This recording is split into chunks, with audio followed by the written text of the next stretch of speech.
sports you need to know. From the Goldberg-Jones Sports Desk, your 620 Rip City Radio headlines. Goldberg-Jones. Call 1-800-DIVORCE. All right, 3 o'clock chat here. What's cracking, my friends? We start with your Portland Trailblazers. We're going to be back in action tomorrow night at Moda Centers. They continue a very busy week. The Utah Jazz are going to be in town.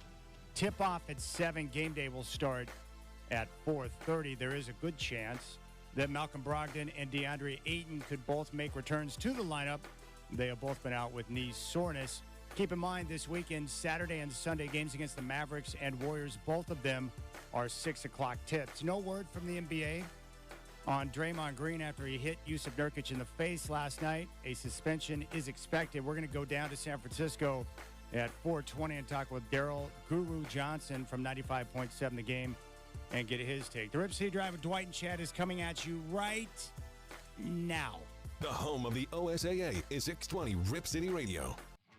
The Rip City Drive with Dwight and Chad, presented by Lazy Boy. What is your strategy for comfort? And now Green runs over Nurkic, and he'll be called for the foul, and they're going to take a look at this. Oh, man. Well, that's going to be a flagrant. Yeah. Boy, that is a swipe across the face. After video review, Green makes unnecessary and excessive contact to the face.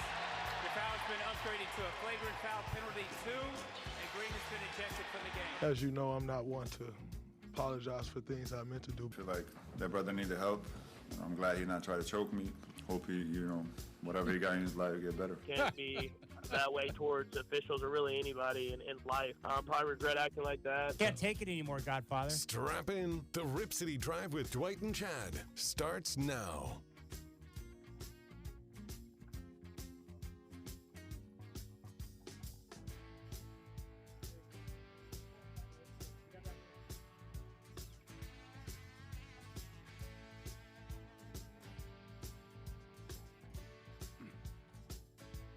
Hey, Godfather, did you say you have a list of the top 20 guitars from the Rolling Stones in front of you? From Rolling Stone magazine, yeah. Yes. I do. Just give me a second to get it back up. Yes, I wasn't asking for the top 20 guitarists according to the Rolling Stones, but Rolling Stone magazine, yes. Okay, Thanks for clarifying that. I just want to make sure you understood me. Sometimes I'm hard to understand. Sometimes I don't like Rolling Stone when they put out their list because I feel like it's a bit woke in the way they put it together. Who do they have at the top? Jimi Hendrix. Okay. Pretty hard to argue with that, right? Yeah, give me the top 5.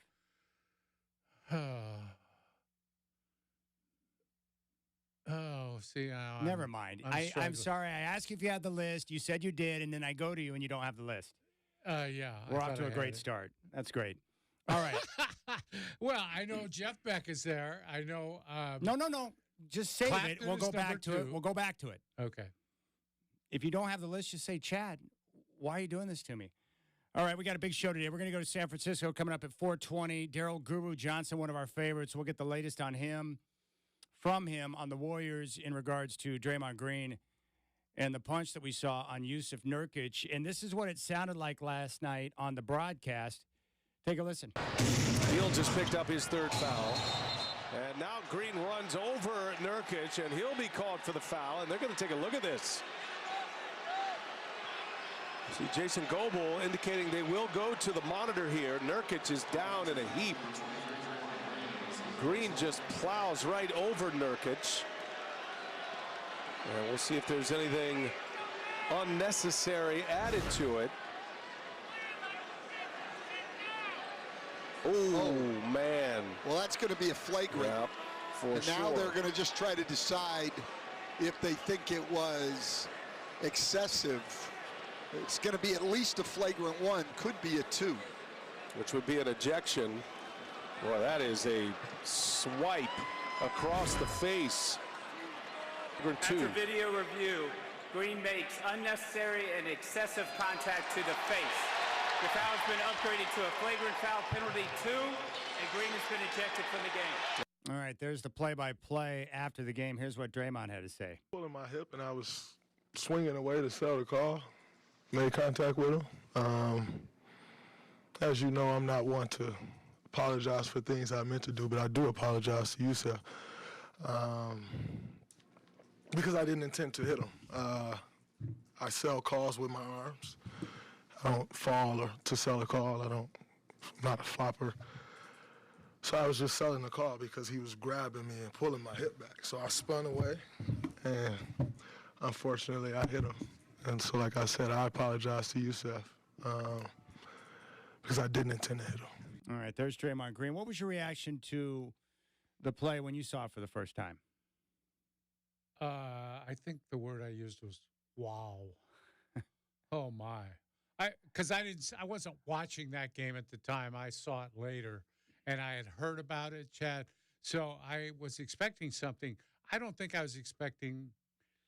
That was pretty severe, I thought. Yeah, he punched him. Yeah, and really, it had to be Nurkic, and it had to hit him in the head because if you swing at him, you're going to hit him in the head. How many times have we seen him with his nose? Usually somebody hits him in the nose and it starts bleeding, and he always goes down like he's been, hit with a sledgehammer. But this is the real thing. He did hit him. He hit him good, and the excuses just don't hold water at all. Here's what Yusuf Nurkic had to say after the game. I was behind the play. I don't think what's going on with him, I don't know. Personally, I feel like that brother needed help. I'm glad he not trying to choke me, but at the same time, it had nothing to do with basketball, man. Like, I'm just out there trying to play basketball, they're swinging. I think we saw that often, but hope he, whatever he got in his life, will get better. So. That's a pretty good response from Yusuf. Hey, man, I'm just out there trying to play basketball, and what you just did had nothing to do with the game. It was over the top. He also said, I'm just glad he didn't choke me. Yeah. Yeah, this is nothing new from Draymond Green. And I guess for me, I don't have an overreaction to these type of acts on a basketball floor because I grew up watching the NBA when guys would literally punch each other and there was no one ejected from the game. I grew up with that. I saw the Celtics and Pistons try to murder each other on the basketball floor. So I was shaped by real physical basketball in the late 80s and early 90s. So I don't really freak out when I see that type of act. And for Draymond Green, this is nothing new. He's been taking cheap shots, kicking guys in the nuts, living on the edge ever since he came in the NBA. And he costs his team from time to time with these type of actions. The weird part about last night was I didn't see anything from Yusuf where a lot of times you'll see a play where you can tell, okay, I understand why the guy reacted. Yeah, because there's payback, right? There's payback. But I didn't see anything from Yusuf that would indicate that he deserved to have Draymond turn and make a swing at his face. I didn't see that, right? So it's really bizarre. And I guess the big question is, what's the NBA's response going to be? We still don't know. I think we should hear today, probably. We usually get next day response. Yeah. But, Chad, this is a guy who just doesn't he's missing that connection between cause and effect. If I do this, I just got suspended a couple weeks ago. If I do this, I'm going to get worse this time than the last time, and my team needs me. He doesn't go through that thought process. It's strictly emotional reaction, and he needs to get help for that. And Yusuf said, I hope he gets help. He needs therapy, counseling, whatever it is, to help him see why he responds that way. He's going to get suspended, but I would tell people right now, suspending him hasn't ever worked. He cost his team an NBA championship one year. That didn't work. It didn't stop his behavior or anything like it. He's got all those technical fouls. He's number 2 all-time in ejections behind Rashid, and none of that has ever mattered. He needs to get to the heart of the matter, and the Warriors need to support that effort of getting him some help. Yeah, we'll get to the help part in just a moment. How many games do you think it will be? I think 10. That's double his last one. That seems about right. Do you think it should come from the NBA, or would it be better if the team stepped in and said, hey, let us handle that so that it can be delivered by coach and general manager to explain to him that, hey, this is not okay. We're going to sit you down for an extended period of time. You're going to be away from the team. We're not going to pay you. And you've got to understand that these type of actions are detrimental to the team. You're letting us down. Would it be better coming from the team than Commissioner Silver? I think you're on the right track, actually, Chad. I think you go to the league if you're the Warriors and say, here's what we want to do. We want to take him out for 10 games. League would probably say, good idea. Good idea. Go ahead, and you talk to him. We've talked to him, and it hadn't done any good. You talk to him and see how that works. Where Kerr sits him down and explains to him, we need you. You're too valuable to us to be sitting down for 10 more games. We had to play without you for 5 already. We can't do this. That team's on the brink right now. They're close to falling out of any kind of hopes for any kind of playoff run or anything. They can't afford to lose him. He's pivotal in what they do still. And they're going to have some real heart-to-hearts with their players one of these days too, Chad. I mean, Thompson, Curry, Draymond. Is it over for that group? I don't know. But I would say this. Bob Myers was pretty smart to get out when he did. He doesn't have to be the guy making those changes if they have to make changes. Well, it's not going to change with Draymond anytime soon. They signed him to a 4-year deal worth $100 million. Right. He's not going anywhere. Maybe Klay Thompson is gone, but Steph Curry's going to be there. So a lot of these guys will be around for the next 2 or 3 or 4 years. So we'll see how it shapes out. What I'm surprised, what I think Draymond needs, and this is the downside to not having enforcers in the NBA anymore, guys are able to get away with this type of nonsense where you take a cheap shot to someone's face. I'm just surprised that no one has kicked his ass yet. I think he's a bully, and if someone were to just roll up on him and knock him out, I think it might send the proper message. In the old days, guys wouldn't get away with cheap shots like this because someone else was going to step up and send a message to you. Yeah, Charles Oakley would come along and teach you a nice lesson. Yeah, be like, okay, if you try that again, I'm going to break you here on the court. Yeah. And guys knew that, and it kind of, I'm not saying it's the best thing, but there was some self-policing that went on where guys knew, like, you don't cross this line or someone's going to hammer you for it, right? That's really the way the game was played. But now guys will carry on with their antics. They'll do stuff like we saw from Draymond.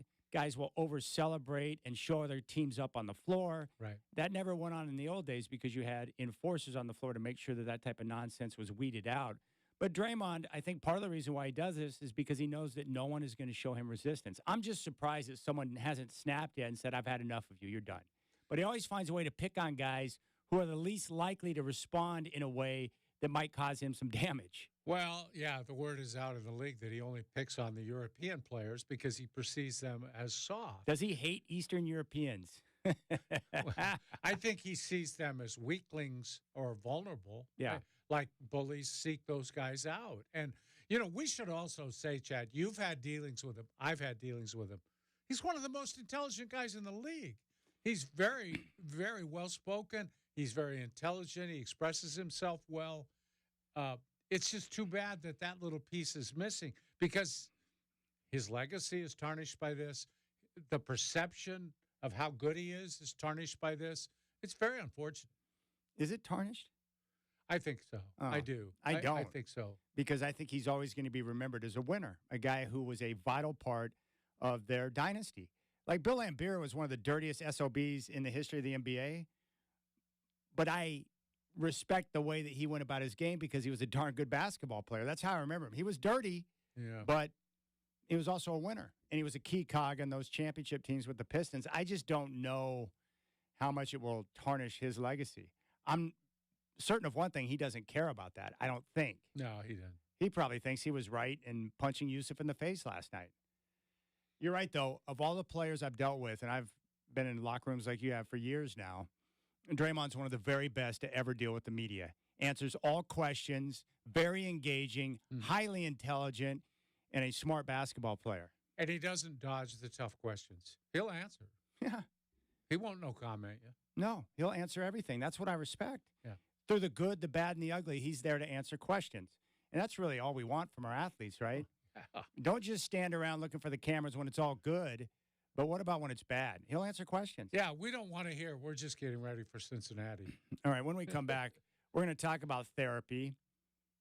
I think Dwight's got some good insight on that. Also, there are some reasons as to why Draymond acts the way he does. Part of it was the culture in which he was raised in, which you might find interesting. So we'll dig into that. We're going to hear from Steve Kerr. If you want to jump on board, 503-248-0620. That's Dwight. I'm Chad. You got the Rip City We're Drive. also going to hear the top 20 guitarists of all time. Did you find the list? Yes. Okay, because I want to know the list. Of course.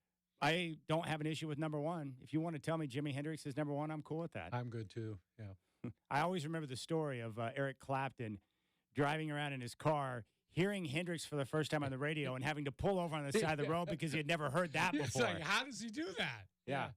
And I think I told you, Joe Walsh, when he was doing one of those combo shows, met him for the first time backstage, and they were comparing notes on guitars, and he realized that he was playing a right-handed guitar upside down because he was left-handed. They didn't have left-handed guitars back then, and that's why no one can mimic the sound that he was making. They're like, oh, he's playing it upside down. Isn't that wild?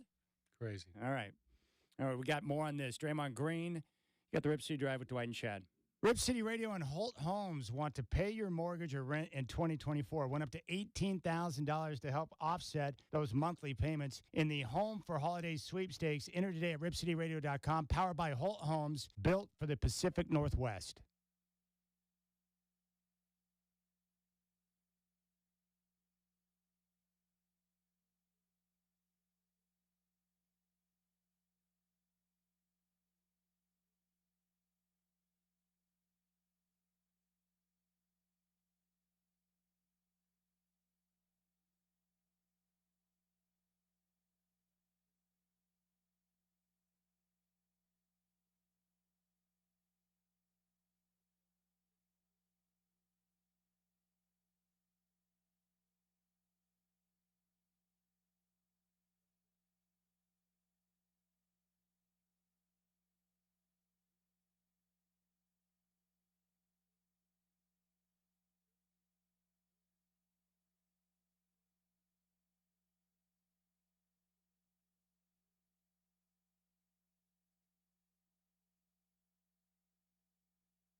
On the Rip City Drive.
You're listening to the Rip City Drive with Dwight and Chad on 620 Rip City Radio. Brought to you by Lazy Boy. What's your strategy for comfort? Listen on your free iHeartRadio app for all your music, radio, and podcasts.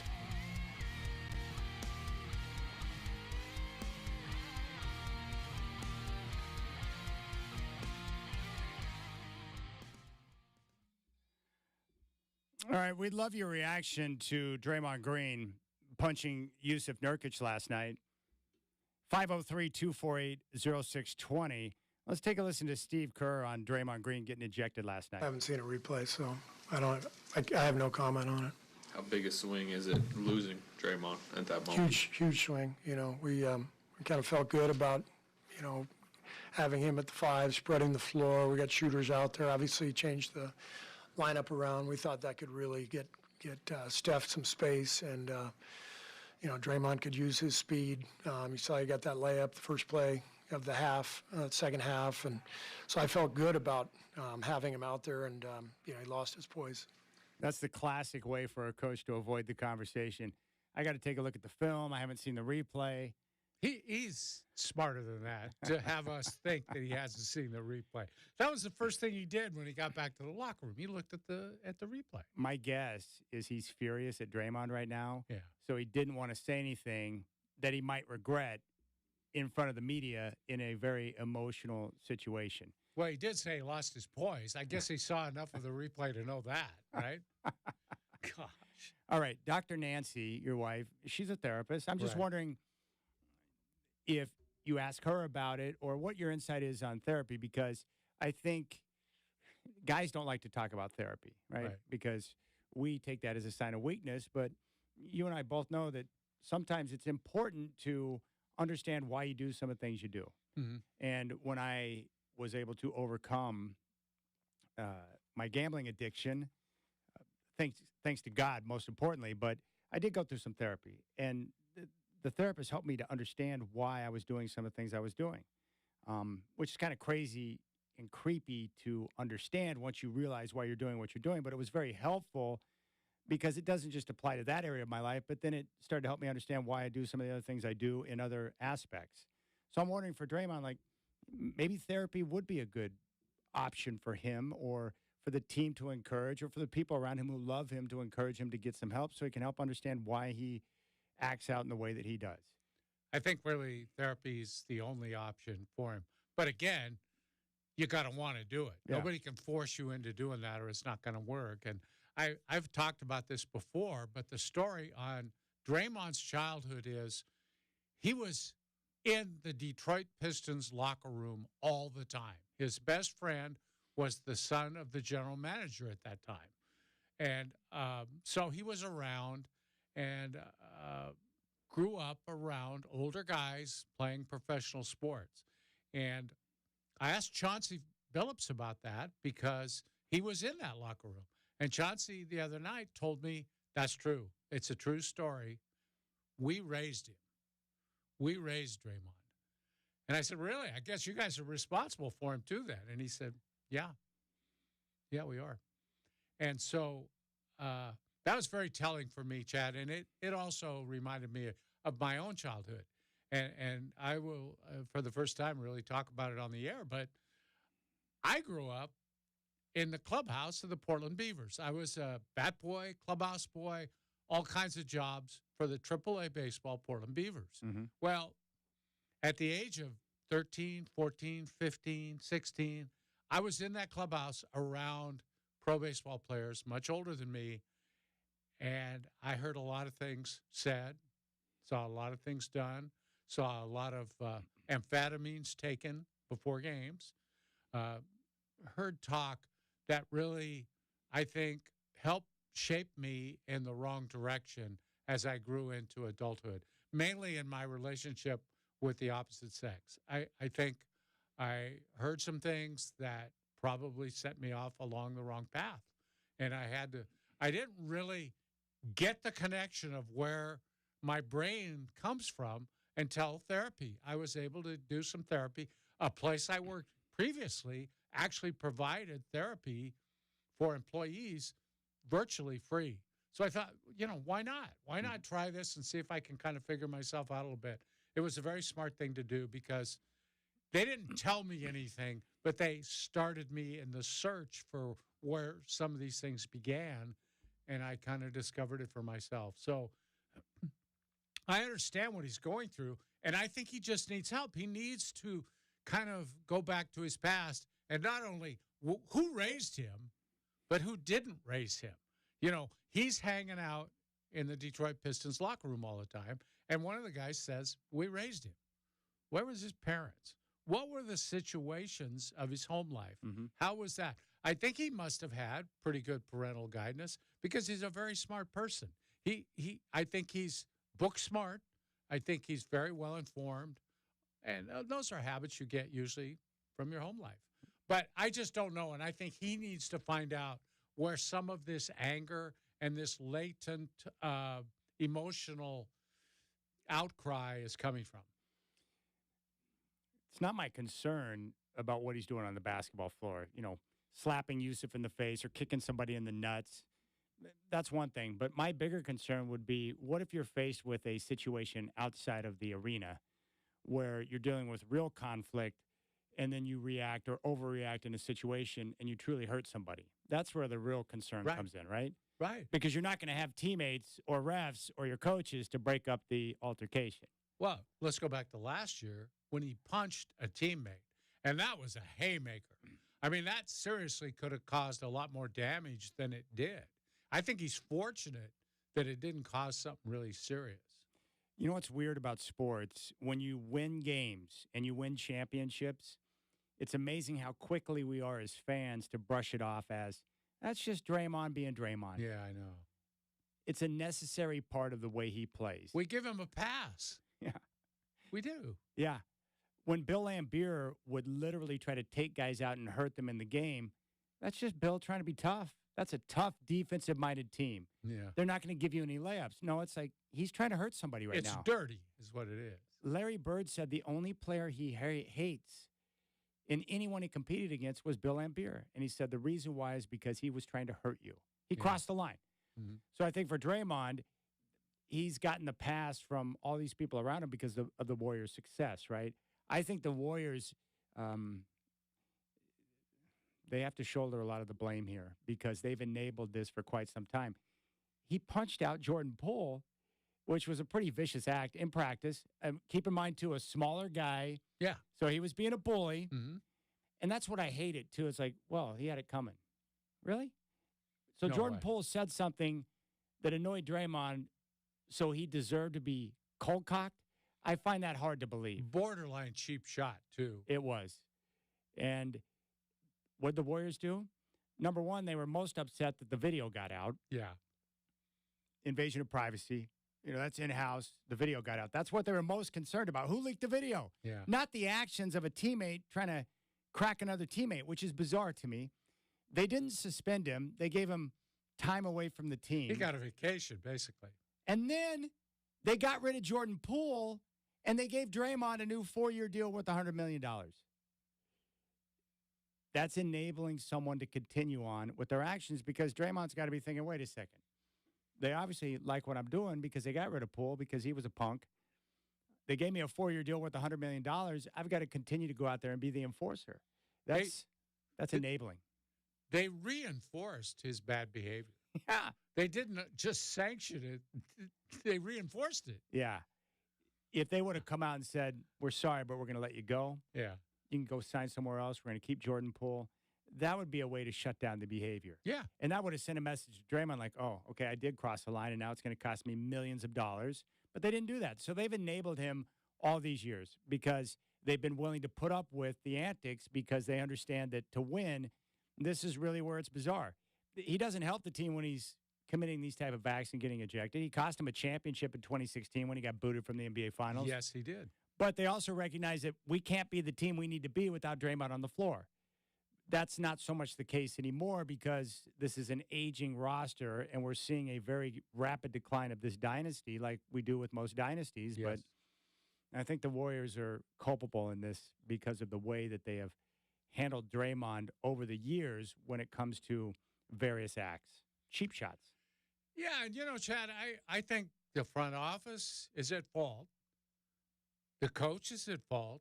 And I think even his teammates are at fault. Yeah. Because a lot of times it's much better hearing it from, say, Steph Curry. Yeah. If he comes up and say, hey, man, we need you. Come on, let's talk about this. Yeah. We need, almost an intervention where you have to have a real heart-to-heart with somebody and try to help them get better because, really, I believe this is something he can't help. He is on the brink at all times of some sort of emotional meltdown, and you really nailed it. What if he's in a restaurant standing there and somebody just accidentally bumps into him or somebody treats him poorly or whatever? Is he just going to haul off and deck him? Yeah. I mean, Or what if someone heckles him and says, hey, right. you're a goon? You can't be a slave to your emotions like that. No. Not going to work. No, definitely not. Let's go out to the phones, 503-248-0620. Let's go to Mike in Aloha. Mike, appreciate the phone call. You're up on the Rip City Drive with Dwight and Chad. What's your take on the Draymond situation? I think, he's had 19 suspensions and rejections in his life. That's second behind Rasheed Wallace. Rasheed Wallace is were for mouthing off, but Draymond's had 60% of those for violent reactions. So I think, and he's had 2 this year, the choking incident was real bad. So I say, take 20, 25 games off this year. He has to sit down, get him to counseling, and like you say, I put a lot on the coaching staff, management, but I don't know if that's a solution or not, but hit him in the pocketbook like they did the Memphis player. He's out most of the season, and I think it might affect him. But he does need counseling, no doubt about that. All right, appreciate the phone call. Let's go to Sean and Sandy. Sean, appreciate the phone call. You're up on the Rip City Drive with Dwight and Chad. What's your take on Draymond? Well, my take on Draymond is this has been him for his whole life. This is a guy that was like kicking people. He's been a bully his whole life. And the only person I've ever seen stand up to him is LeBron James. And when LeBron stood up to him in the finals and teabagged him, walked over top of him, that was totally awesome, you guys. And this guy, he don't need counseling. He's way beyond counseling, you guys. This is just him. We've seen guys, real bad people in the NBA, but this guy is one of the worst. And this is just going to be his legacy. His legacy is the guy that, kicks people and is just a bully. And because I still remember when J.R. Reed knocked out A.C. Green's teeth. I mean, we remember Kermit Washington and what Kermit Washington had to go through to come back from that. But this is just like something like that. This guy's been doing it his whole career. This has been going on forever and ever. Have a great night, you guys. Appreciate it. I don't believe anyone's beyond counseling. I mean, if Draymond truly wants help and wants to seek that in counseling, he can, make change, no question about it. Yep. He has been doing this his entire career. This is what he does. This is how he plays. Yeah. He's a dirty basketball player. Who he is. And unfortunately. Are we overreacting a little bit? I don't think so, Chad. I don't think. In fact, we got people today, a lot of people, TV and whatever, saying 20, 25 games. I'm not saying that because I don't think it would do any good. And you have to remember, if you give him a suspension like that, here comes the Players Association, because that would be unprecedented. You haven't done that. You gave him 5 the last time. Double it. You're probably not going to get an argument from the Players Association. But every time you do something crazy like that, you set a precedent, and you also have a real problem with the Players Association. I really think he wanted to get ejected last night. The move and the maneuver and what he did, it's almost like he wanted to get booted from the game again. I just didn't think he had control. I think he just does that stuff, and then he thinks, oh, gosh. Now, what can I say? What's my alibi and excuse for this? And that was not a very good alibi. That one didn't make much sense at all. Yeah. You know what's crazy? If he played back in the late 80s, early 90s, no one would be that upset with Draymond Green.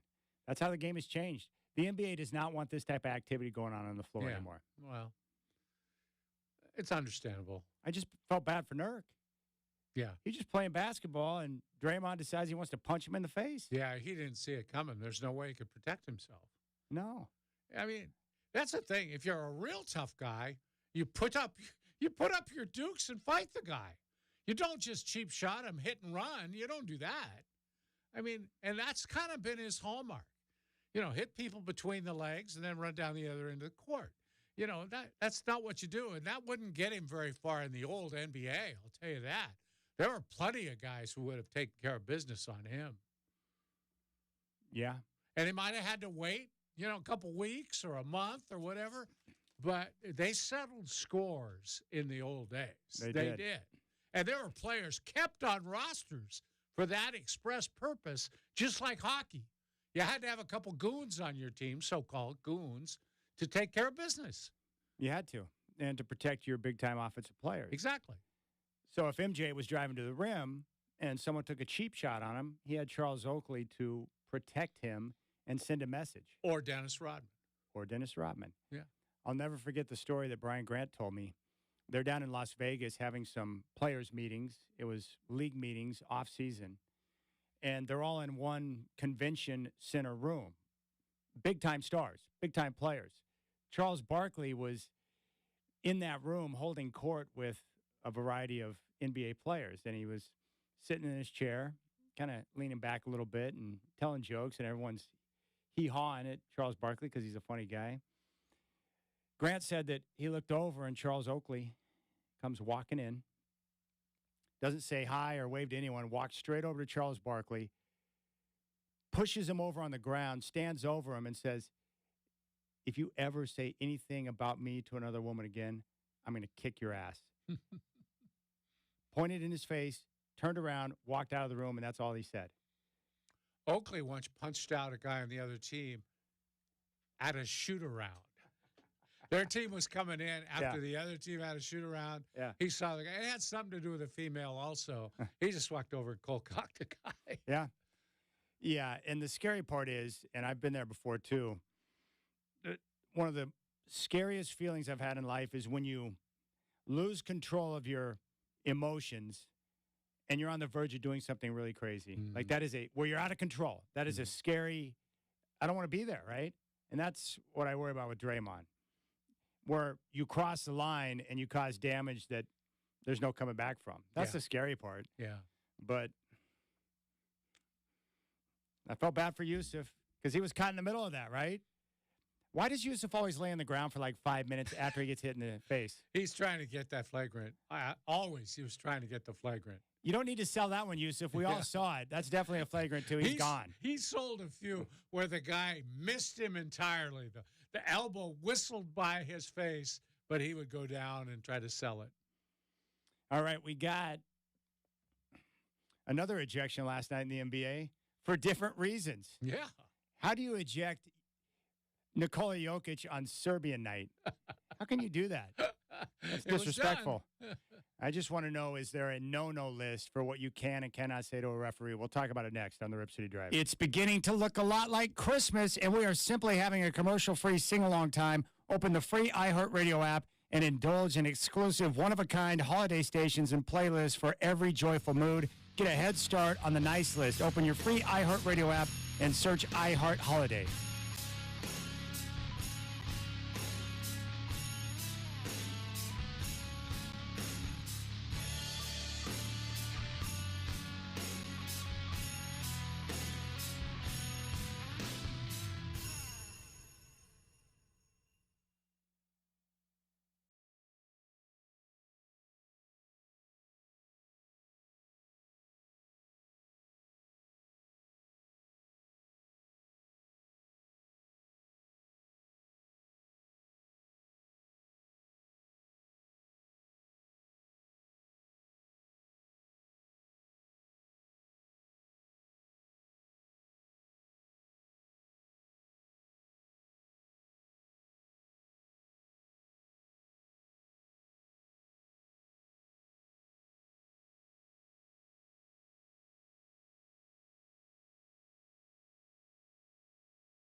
The Rip City Drive, brought to you by Lazy Boy. What's your strategy for comfort? Here on 620 Rip City Radio. Listen on your free iHeartRadio app for all your music, radio, and podcasts.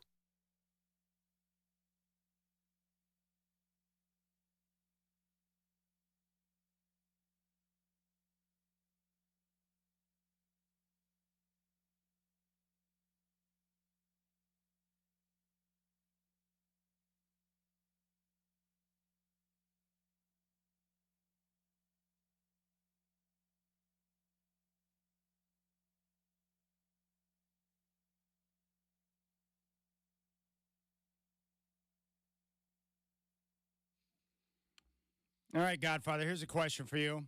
You've covered the NBA for a long time. Is there a no-no list for what a player can and cannot say to an official if that player is frustrated? Seriously. Well, yeah. Yeah, there's one that they call the magic word. It's actually two words put together. MF? Well, yeah, I think you're onto something there. Yeah. That would be the word that has always been magic word. Don't say that. Normally, though, you say it as long as you're not calling someone that. Yeah. That's when you get into trouble. So not Yusuf, but Nikola Jokic last night ejected in Chicago on Serbian night.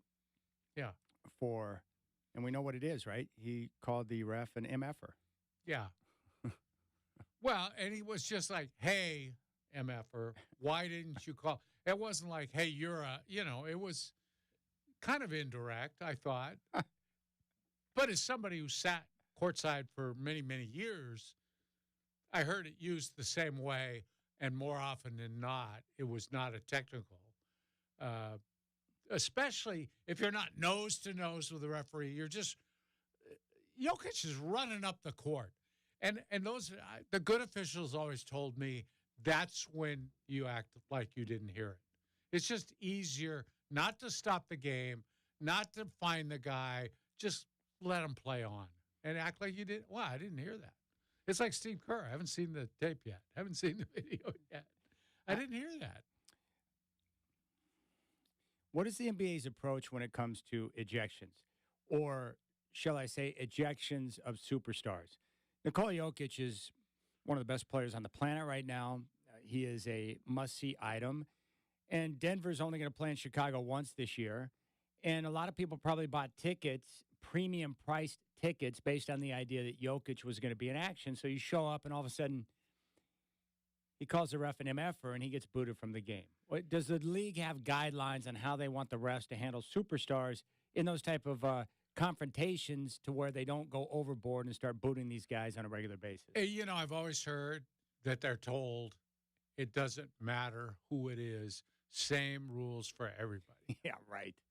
Well, that's what they're told. That doesn't mean, the veteran guys kind of know better. Yeah. But there's a side of me that says, hey, if LeBron does something, he should be treated the same way, as particularly in personal fouls, not just technical fouls or things like that. It should be the same rules for everybody. But I understand what you're saying, especially when it's in Chicago and it's Serbian night, and they have the largest population of Serbian people in the United States, and they're there to see him play. Yeah, they want to see Jokic play for good reason. Sure. Heck, Draymond Green's got a reputation, and he gets away with a lot in terms of what he says to officials. Well, what was interesting, too, he got booted out of the game and is walking off, and it's a Chicago crowd. They're all over the referee for kicking him out. You won't see that very often in an NBA arena. No, I would be furious. Yeah. You don't want those type of situations to play out. Now, at the same time, I'm not saying that you shouldn't boot a superstar from a game. I'm just wondering if you should maybe try to be a little more understanding in those spots. Because at least for me, when I watch Jokic play, and really this goes to any really big man that's tough to stop. I saw it with Shaq over the years, different guys who played the middle. I feel like Jokic probably shows a lot of restraint when he's playing basketball because he gets hacked a lot. Yeah, he does. Because guys can't defend him. He's too strong. He gets down on the block, and so their reaction is to hack and do whatever they can to stop him. And he probably gets really ticked off, and every once in a while he's like, look, man, what are we doing here? The guy's hacking me every time I come down the floor. I can't even play basketball because this guy's a freak.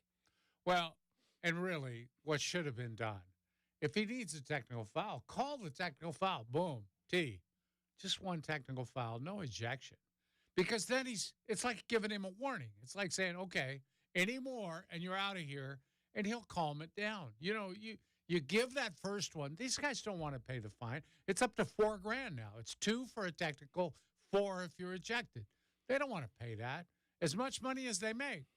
They don't like giving the league money for doing nothing, basically. So that's what he should have done. Tee him up if you want, but don't kick him out. That's foolishness. You're just bringing on problems for yourself as an official. Why, as an official, would you want to be caught in the middle of a storm like that?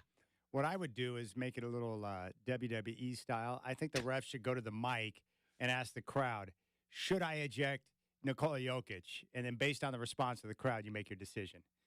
Come on, man. I don't know. It's weird to me because it's entertainment, right? At the end of the day, this is about entertainment. Yeah. And if you take away the best player on the floor, the entertainment value just drops significantly. Yeah. I hate that. 503-248-0620 is your telephone number. So where would you draw the line? Where do you draw the line on that? Situation by situation? You know, I think I would have just ignored the language. I'm not, the language would never bother me much, Chad. It's when they stop and get in your face or if they make some sort of gesture at you that shows you up in front of the crowd. But what Jokic said was probably not audible to anybody else on the court except for the official. So why would I, it's just, look, and I got to be honest with you. Culturally, that word is used on the floor all the time. Yeah, Constantly. It's not like the refs don't hear it from time to time. Oh, gosh. Let's go out to the phones. George in Portland wants to talk about enforcers. George, welcome to the Rip City Drive with Dwight and Chad. What's your take? Yeah, I remember when the Portland Trailblazers had a film about the championship year, and they were talking about Jack Ramsey and Maurice Lucas. And Jack Ramsey said to Maurice Lucas, "Don't you worry about getting fines. I'll pay all your fines. We need you to be an enforcer." Yeah, I think that was probably done, and I think that's probably done still with certain players, certain teams. You think Steve Kerr pays Draymond's fines? No, I don't think Steve Kerr does, but somebody in the front office might. Yeah. I think Steve Kerr probably takes pretty good care of his money. Their actions would lead me to believe that they're okay with his antics on the floor. Yeah. They leave you no choice but to believe that. Because it's just continued all these years. Yeah. Maybe they tell Draymond, hey, just go do you, and we'll deal with the fallout. Yeah. We'll take care of the fines. You go be you, and we'll just make sure you're healthy come playoff time. That wouldn't surprise me. Yeah. They can't be too upset. They just gave him a 4-year deal at this stage in his career for $100 million. Yeah. See, this is the danger, though, when you start paying guys based on past performance. Then all of a sudden you've got a collection of aging superstars surrounding Steph Curry, and the team declines quickly. That's probably just about what they have right now. All right, we'll keep things rolling. When we come back, we're going to hear from Cam Newton and the idea, or actually, we're going to talk a little Bill Belichick. Is this his final season in New England? Does he already have a team selected for next year? What's going to be the process? Will he retire? We'll get to Cam Newton coming up at 5:20 and the stigma around game manager when that's being dropped on quarterbacks. And we're going to go to San Francisco at 4:20 and talk with Daryl Guru Johnson to get his take on the latest with Draymond Green.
what you need to know.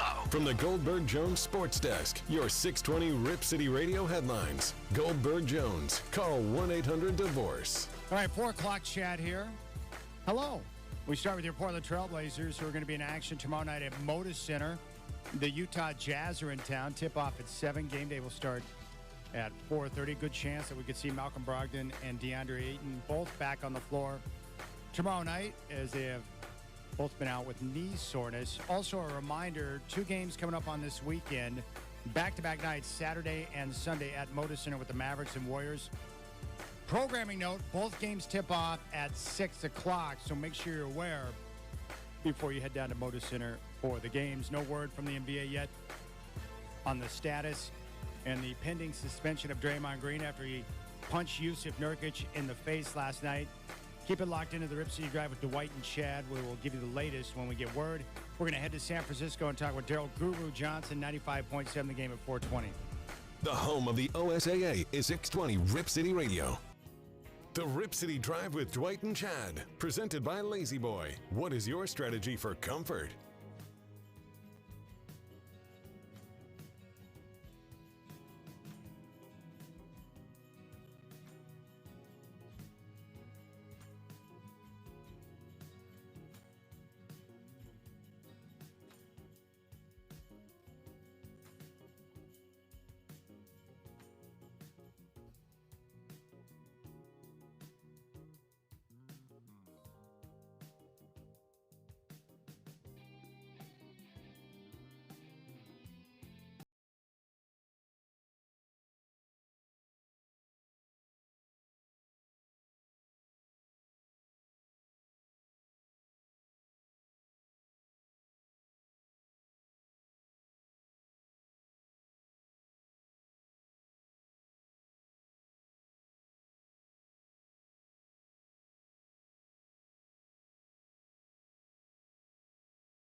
In fact, I think it was Dan Orlovsky a few weeks ago said that, based on what he's hearing, And he didn't want to give up names, but he is convinced that the agreement's in place to where they'll part ways after the year.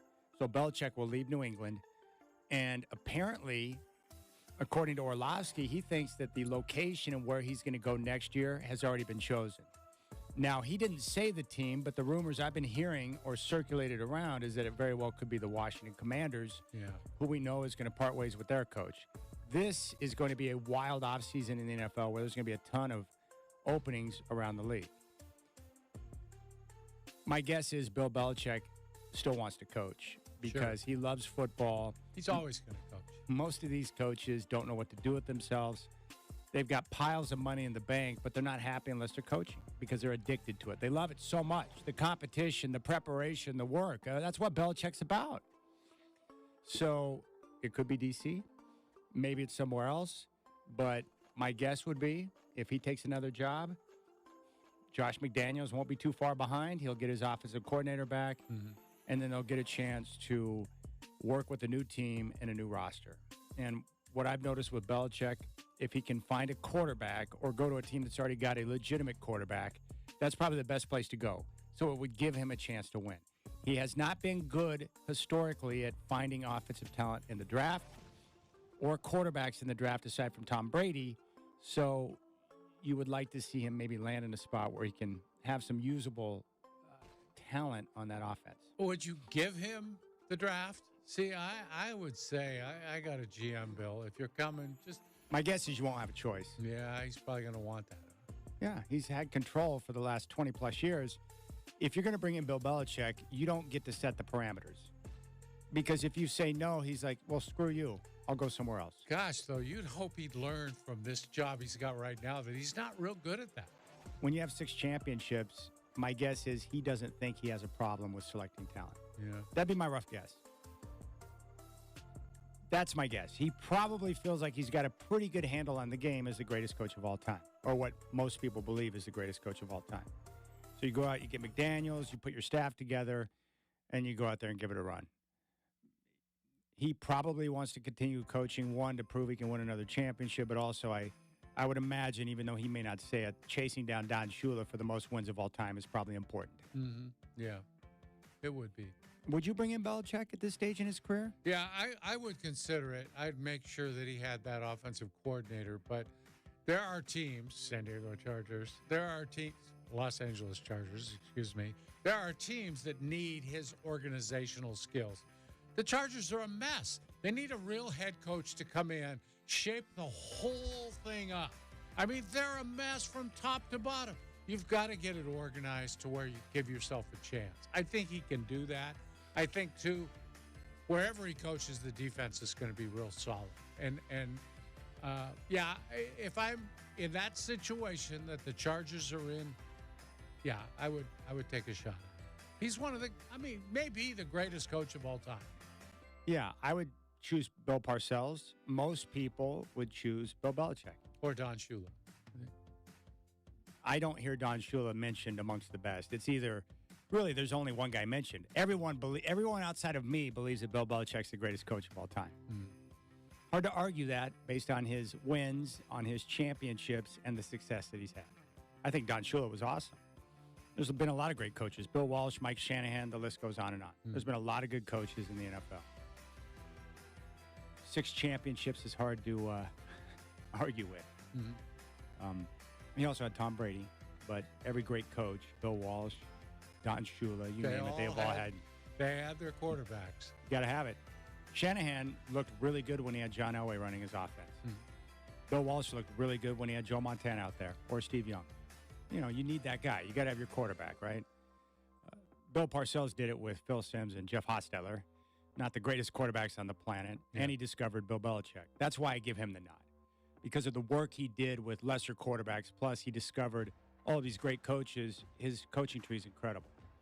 They're both great. Bill Belichick, you're right. That's his strength, organization. Come in, bring stability, set up the organization. Because I think a lot of these organizations, especially with these eccentric owners, they don't really know what it takes to set up and organize a football team. And that's what Sean Payton did when he got to Denver. You know, is he laid the law down. This is the way it's going to be. This is how you run a franchise. This is what you do. And he came in to a tire fire with that team after last season. Yeah. He came in and got it all straight. And he set the stage for what followed this season. And it really impressed me how he did that. He came in. He was the new sheriff in town. There was no question about the way things were going to be done. It was his way or the highway. And I think you'd get the same thing with Belichick. Yeah. I think so. I would like to see him go somewhere else just because I want to see what he could do in a different situation with a new team. And I think for New England, the time is now. Yeah. They probably should have parted ways with Bill when Tom Brady left. Mm-hmm. Let's start clean. Let's move in a different direction. We had a good 20-year run. But as you know, it's rare to see a coach remain in one location for 20 years because the same message, the same voice, the same surroundings, it does grow tired. Yeah. And at some point, you need new life in the organization. So Belichick, I think, can use, maybe it is DC, but, you know, his experience and his ability to set up an organization with new ownership group, that's not a bad idea. Yeah, I don't know if he can win in D.C. Do you? I don't know. Tough division, too. I think the new ownership group will be pretty good. They'll probably be willing to spend a few bucks, I assume. Yeah, Belichick's one of those weird guys where I respect him. And I think the biggest compliment I can give him is that over the years, he's got a unique ability of taking players, understanding what they do best, and then putting them in a position to have success. And I respect that as a coach. When you can look at a guy and say, you know what, I think you'd be better suited in this position, and this is how we're going to use you. And then the guy goes out there and really overperforms based on what you thought he was going to become. That's a sign of a good coach. Yeah, and over the years, they've had pretty good luck picking up other people's players. Yeah, you know, and getting the most out of them. Yeah, turning them into a pretty productive guy. They've caught a good trade once in a while or a free agent or something, but he's never really taken full advantage of the draft. They just haven't been good at it. Let's go out to the phones. Eastside Mark. This is what the phone screener says right in front of me right now. Eastside Mark, airplane secrets. Oh. Now, is this like secrets on how to deal with oversized people next to you when they're spilling into your space? Is this how to navigate the Mile High Club? What type of secrets are we talking about here? Should we go out there and find out? Yeah, go ahead. Let's go out to Eastside Mark. Hey, Mark, please don't cuss on the radio. What's going on, buddy? You got it, my friend. You got it. Not much. You know, what I was thinking is next time you have a flight and, you know, how you're scoping out the rows to who you're, you know, eagerly to see who you're going to be sitting with.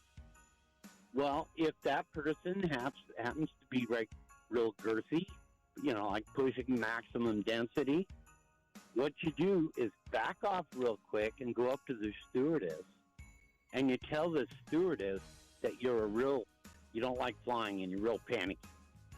And the only thing that calms you down is being seated between two beautiful ones. And that will calm you down, and then you look at her and go, I get panicky. Yeah, that should work. Hey, how would that fly if I said that, Godfather? Yeah, that would really work. Would that work Chad. pretty well? They'd probably throw you off the plane. I don't know. I just think the other, you know, I mean, here's the thing about you fly Southwest. I've occasionally done it. Like previous employers wanted you to fly Southwest because it was cheap.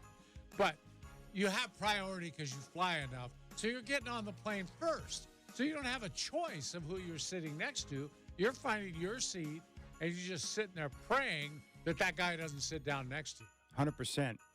And I was doing that this past weekend where I'm sitting there. And what I normally do is I go back to the exit row. So I have a little more room. Room. Yeah. And I love the two-seater. There's one row that's got two seats instead of the three. Yeah. Because normally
It's Rip City Drive on 620 Rip City Radio. Brought to you by Lazy Boy. What's your strategy for comfort? Listen on your free iHeartRadio app for all your music, radio, and podcasts.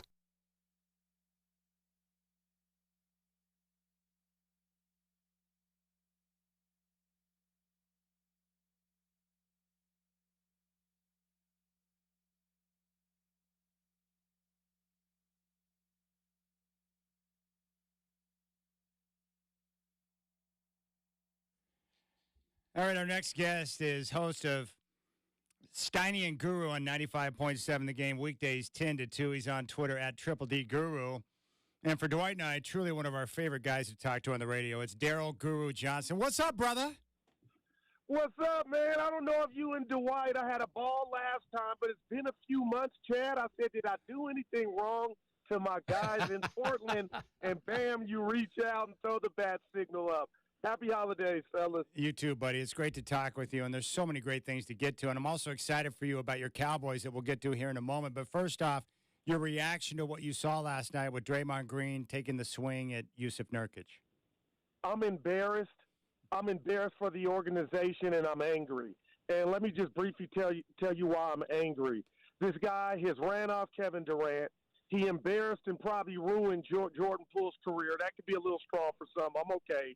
And then he gets rewarded with the contract for $400, and he shows no remorse, and he's embarrassing the team left and right, especially not even almost a month to the day with the Rudy Gobert, and nobody calls him out from the organization. And I'm just tired of it. The fans are tired of it. And, guys, it's embarrassing. And as much as I love Steph Curry, he has the power to at least publicly come out and say, you know what, Dre was wrong. We can't even get that. And now the team's 10-13, and it's probably going to get worse because there's no telling when the NBA and Adam Silver bring the hammer, because I believe it's going to be more than 5 games. All that said, I'm angry. Guru, we were thinking 10 games. What do you expect from Adam Silver on this one? I think 15 to 20 games. I really believe it. I don't want it because it really will set the team back, but I understand it. The Warriors obviously are not doing anything to get this guy to see the light. The fact that he was just, the talk of the NBA and it wasn't good talk with the Rudy Gobert situation, and I thought he was wrong there, but I did try to trick myself and say, you know what? He was defending a teammate in Klay Thompson. Let's cut him some slack. But the fact that this was just a month ago, I believe the NBA has to show Draymond Green and the rest of the world we're serious about this. You can't be the little boy that cried wolf. So I believe I got to calm down here. I'm going to go 10 to 15 games. 10 to 15. We're talking with Daryl Guru Johnson from 95.7 The Game in San Francisco. Do the Warriors even have an issue with Draymond's actions? And the reason why I ask is that for years now, when he acts out, it's like, hey, that's just Dre being Dre. Last year, when he punched Jordan Poole, they were frustrated mostly by the fact the video leaked. And like you said, this year, he got rewarded with the 4-year deal worth $100 million. So do they even really have a true problem with the actions that he carries out on the floor? Question, and my quick answer is no, and let me just briefly tell you why. I told my partner Steinmetz this. How can I come in and yell at the top of my lungs and be as passionate about something that the team allows him to do and get away with? So with that said, the message is let Dre be Dre. And if they're not embarrassed and nobody's going to call them out, Chad, then the answer to your question is no. They're okay with it. And now they're 10-13. They're the 11th seed. And when I watch him play defense, he's improved his three-point shot. But at the end of the day, he's nowhere defensively where he was. And Nurkic is a big fella. I do just wonder if he knows, okay, he's fighting his own mortality, and he's frustrated because that was a punch last night. You could say slip, slide, whatever. That was a punch. I agree. You knew what you were doing, and it just goes on, and I can't wait to see how the NBA comes down with their suspension. Guru, I wanted to ask you this. Now, to me, even if he's playing, this looked like it was going to be a struggle for the Warriors this year, and I'm wondering, are they kind of is the window closing on them? Is this run over? And now, especially if he's down 15 games or something, they're done, aren't they? Yes, no doubt about it. And I've been the last to the party, but what you just said hit me in the cardiac muscle. They look slower on most nights. You guys saw the Blazer game. Portland should have won that game. Most nights, the Warriors are the unathletic team. They're the old guy at the gym, who I am when I play at the 24-hour fitness. I know what it looks like. Yeah. And right now, that's what's going on. Andrew Wiggins is a no-show mentally. I don't know if 2022 was a flash in the pan. Poor Klay Thompson is fighting himself nightly. And Steph Curry, he's 35. He's still great, but there's some natural slippage. And now we're last in pace. We got a turnover problem, and we foul. That's the ingredients of age. So you're right. It was going to be a struggle with them, and it had been, but now it just I hate to say this. It feels like the handwriting's on the wall. Hey, Guru, are you surprised that somebody else hasn't snapped and kicked his ass? Meaning they're tired of his antics. They don't like the way he takes cheap shots at people, because it seems like Draymond always goes after guys that they know or that he knows won't come back at him. No doubt. And I got to be careful here. I got to be very careful here. But some years ago, the Warriors Draymond had played the Cavs in the finals. The Cavs had come back. And I had a friend that coaches on the Lakers now, was at a party, and Tristan Thompson and Draymond Green had a spirited series, some smack talk. And my buddy called me and told me this a couple years ago that Draymond and Tristan Thompson at a social party got into it and didn't get into it. Tristan Thompson just went up and hit Draymond Green. And Draymond Green did nothing. And I'm not TMZ. I didn't run with it. I didn't go on the radio. I sat back. But then you can Google this story, because Draymond talked about it on his podcast with Tristan Thompson. And Draymond's excuse and I'm not advocating violence, but I can't stand a bully because they pick their schedule. They pick on guys that they know won't fight back, like a Jordan Poole. But with all that said, you're telling me you're at a club and the guy punches you, just comes up and punches you, Tristan Thompson, and you got restraint in Draymond, and then they talk about it on the podcast. So there is a trail. Draymond picks on guys he knows don't want the smoke, and I lose respect for guys like that. And it's not just me, it's a lot of fans. So he does pick his battles, and I don't like that. The Charles Oakleys, the Xavier McDaniels, the Maurice Lucases of the world, they didn't do that. And Draymond's doing that, and I don't like it, and it's a bad look. Guru, I wanted to ask you this and see if you know anything about it. But, my wife's a therapist and a doctor, and she knows about situations like this. And she has sympathy for him because she believes there's a serious problem and that he needs therapy for this, because he's not connecting his actions with the end result of his actions. So I'm just wondering, have the Warriors tried with him? Have they tried? And unless he wants it, I know how tough it is to get him in there for therapy. But have they attempted to get him help?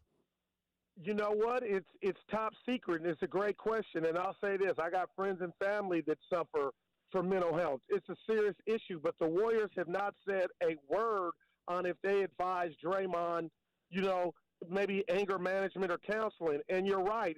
Something's going on. But what I don't understand is, how can you not go to bed smiling, Dre? You got 4 for 100 when I thought Kuminga and a lot of other people in Warrior Land thought Kuminga was ready to take the next step and Dre was in the way. So you're playing, with Steph and Klay. Why are you so angry? So I say all that to say there's not been a peep of, what they've advised Dre.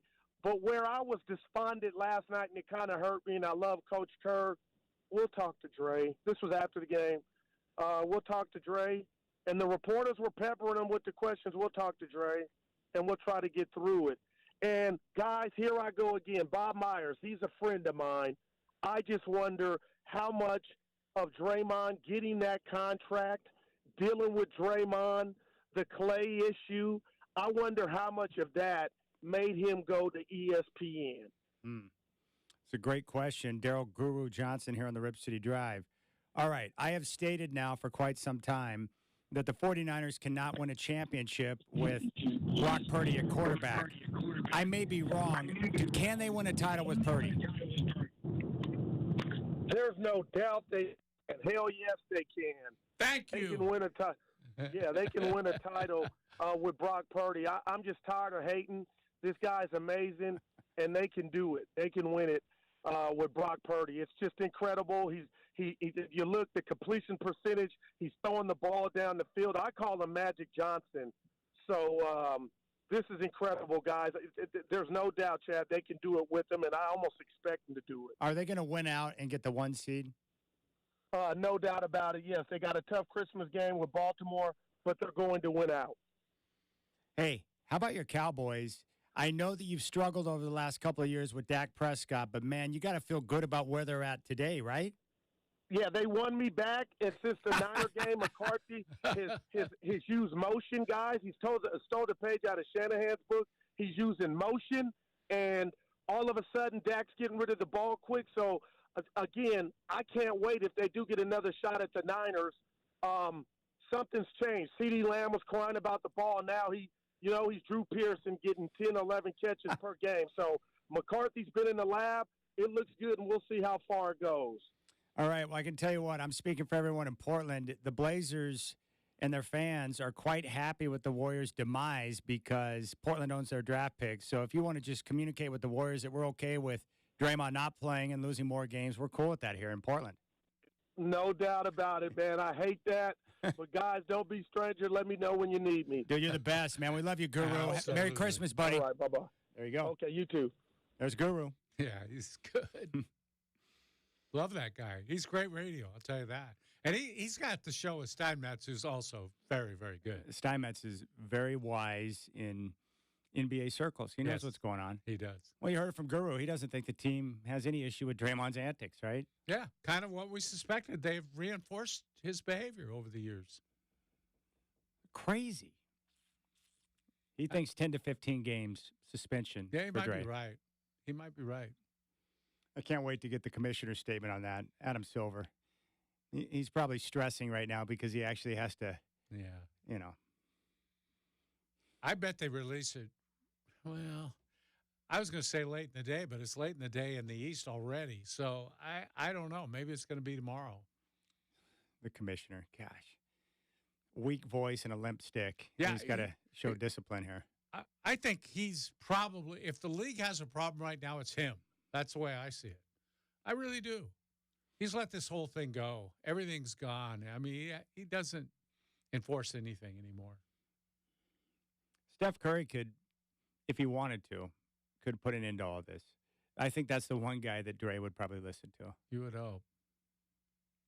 Yeah. But at the same time, if you're Steph Curry, like, why should I be the one to deal with this when it's the team that's – it's not my job to police my teammates, for crying out loud. Yeah, I don't think he wants to be the bad guy. It used to drive Troy Aikman crazy. I was just watching a video the other day. When Jimmy Johnson left and Barry Switzer came in, Barry Switzer was not a disciplinarian when it came to his star players. He just wanted guys to go out there and do their job, and they could go out and have fun and party or whatever, just show up and do your job. But it would drive Aikman crazy because the structure wasn't there, the discipline wasn't there, and Aikman didn't feel like it was his job to make sure his teammates were showing up on time to practice, not partying the night before and doing all that stuff. He's like, we need some grown-ups here to take care of business. That's right. Well, why should I have to do all this, you know? Yeah. Switzer got a title, but it was slipping away. Everything was sliding away, wasn't it? But the reality is I mean, the Warriors they got 4 championships. They won 4 titles with this group, so it's all worth it. Yeah. It doesn't matter now. Yeah, thank them, give them a gold watch, and send them on their way, really. It really doesn't matter because the job was done. This team will go down as a great dynasty, and even though it's going to end badly, all dynasties do. Yeah, and I mean, they're tied into the players they have. We understand that. But what you need to do now is get those young players more minutes, try to groom them to fill roles and find out if they're real NBA players. And that's one thing Steve Kerr has not done is develop players on his watch. Yeah. He really hasn't. No, he has not. And I think they were trying to do a 2-timeline thing too, right? Like we heard the Blazers talk about where they had the core group of guys with Steph, Clay, and Dre. And then you usher in these youngsters like Moody and Kuminga, Wiseman, who didn't work out. Right. And they thought, we can bring these guys along and keep the core and then maybe have another opportunity before it's all done to make another run at a championship. But it's nearly impossible to do that. Oh, it's really hard. And the Wiseman pick ended up being very costly because they had tanked a couple of years because of injury, and they needed the Wiseman pick to work, and it did not. Yeah, and they had a lot to do with that because they weren't willing to change their style of play to accommodate a big post player. He's a post guy. He plays inside. And a lot of teams don't want that guy anymore. And so they didn't really give him any shot. They didn't develop him, and he's out there doing what now? I don't know. I guess what will be interesting over the next few years, like Steph Curry's still playing at a ridiculously high level. Yeah. What can you do? Are they going to work in the margins and try to put together some type of decent team around him over the next couple of years to see what you can do? It's unfortunate to have Steph still at a high level and not be able to do anything with it. It's going to be hard for them to go in complete tank mode, too, because they still have those guys that they're paying. Plus, you ever see how much money they're charging for tickets to get in that arena now? It'd be pretty hard to turn around and start tanking when you have people paying the kind of money they're paying to watch these guys play. That's a true statement. And if you wanted to move off Dre or Clay, good luck trying to get anything of value in return. That's right. With those contracts and the decline in play. And the behavioral issues with Draymond, that's something a lot of teams probably don't want to deal with. And if Draymond acts like this in San Francisco with that structure there, what would he do on a team that has a young coach and a young team where they don't have a chance to win? He'd go crazy. Yeah. That'd be my guess. Drive him nuts. Yeah. He would not handle that scenario very well. He's a great competitor, and really, that's part of his strength. He hates losing, but the way he expresses that sometimes is not so good. Well, when we come back, the NFL, I guess they're poor. They need more money, Godfather. Yeah, I know. Poor guys. You got to grow your league a little bit. It's kind of down right now, right? They are money-grubbing whores, the NFL. Oh, gosh. And I love the NFL, but can you stop sending our game overseas, please? Relax on that. I hate that. There's nothing I hate more than home games that should be played in Denver being played overseas. Thanks for nothing. Whatever. All right, we'll come back and discuss that. We'll tell you where the NFL is going to go next.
You're listening to the Rip City Drive with Dwight and Chad on 620 Rip City Radio. Brought to you by Lazy Boy. What's your strategy for comfort? Listen on your free iHeartRadio app for all your music, radio, and podcasts.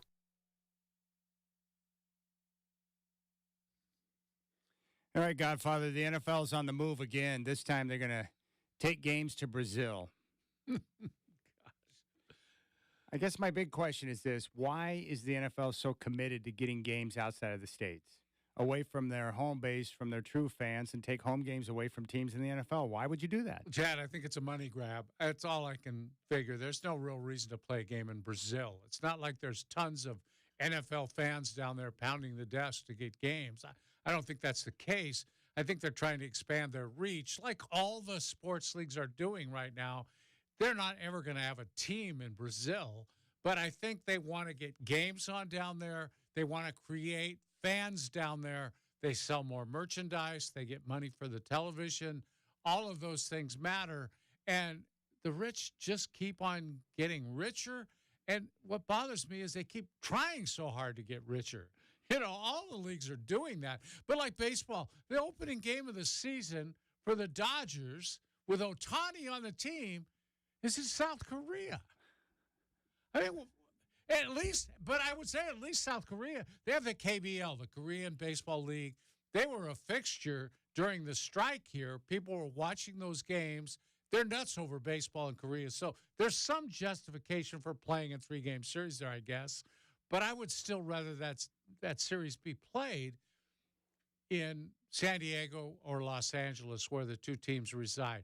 How can you steal Ohtani's first 3 games from American fans who deserve to see those games? It just doesn't seem right to me. They do it in all sports. The NFL's doing it, basketball, the NBA's doing it, and baseball now. And they're all just trying to make more money. And of all the sports leagues, the NFL, I'm sorry, they don't need the money.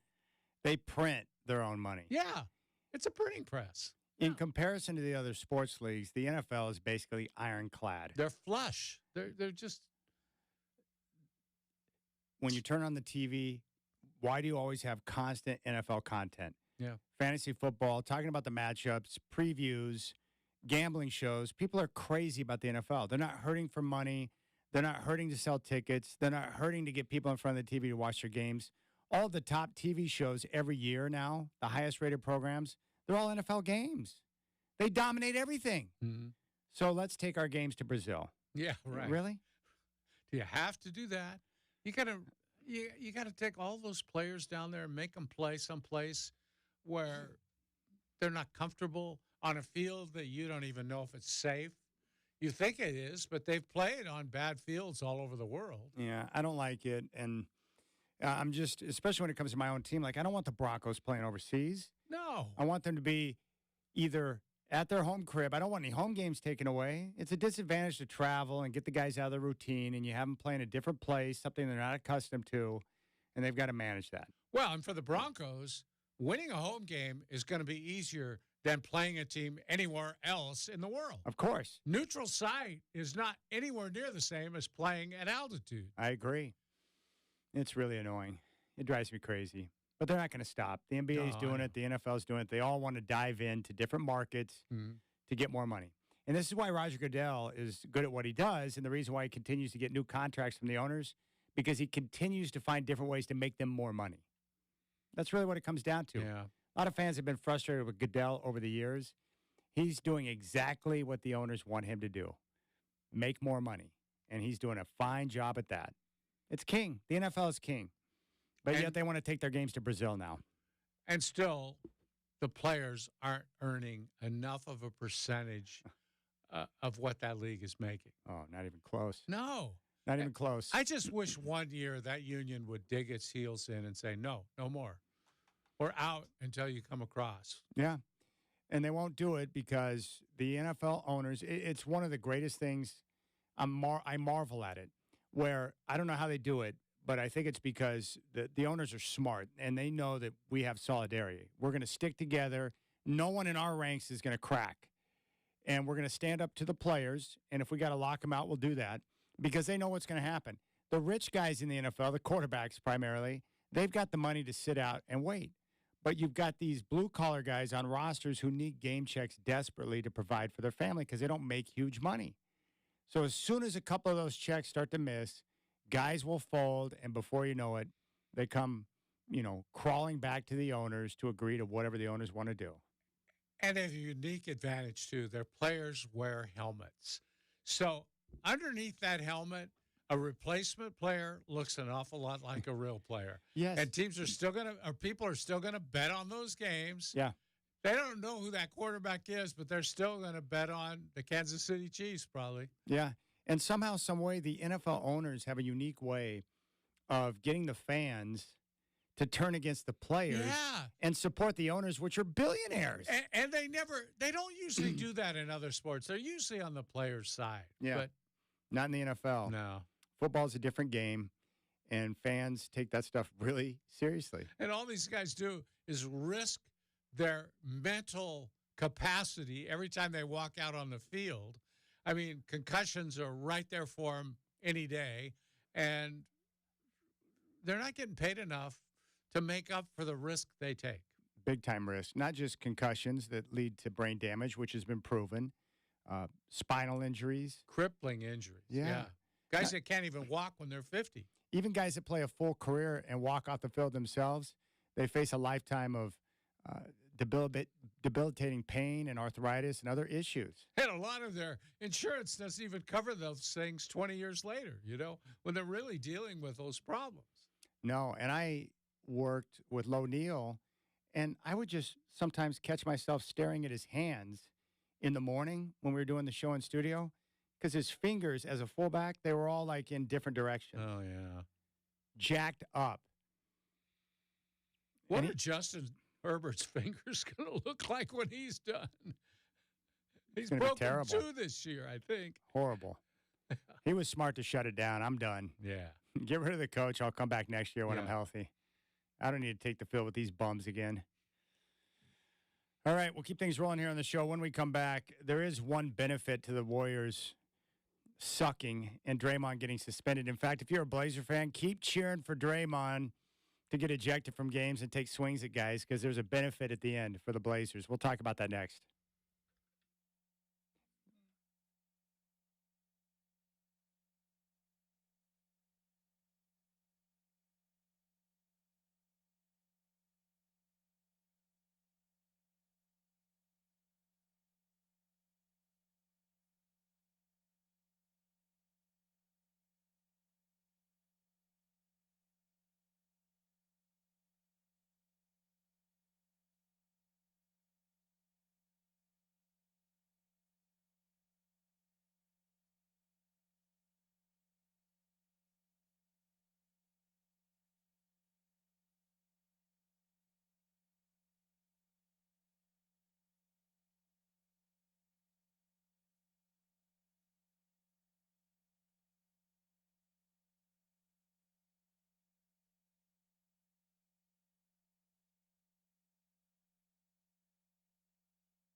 And here's what you need to know.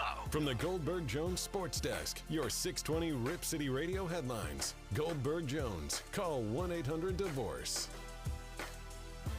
Right now, 5 o'clock, Chad here. What's up, my friends? Your Portland Trailblazers are going to be in action tomorrow night at Moda Center. The Utah Jazz are in town. Tip-off will be at 7. I'll have game day starting at 4:30 here on your home of the Blazers, 620 Rip City Radio. One quick note for you. 2 games coming up this weekend at Moda Center. Back-to-back nights, Saturday and Sunday, with the Mavericks and Warriors in town. Both of those games tip off at an earlier time at 6 o'clock. So make a note if you're heading down to Moda Center. We're still waiting word from the NBA on Draymond Green and what the suspension will be after taking a swing and punching Yusuf Nurkic last night. He was ejected for those actions, and we're expecting disciplinary action. More of the Rip City Drive with Dwight and Chad is coming at you right now. The home of the OSAA is 620 Rip City Radio. It's time for the big story of the day on the Rip City Drive with Dwight and Chad. As you know, I'm not one to apologize for things I meant to do. That brother needed help. I'm glad he not trying to choke me. The big story of the day is powered by Powered Kia. The largest selection of Kias in Oregon is at poweredkia.com.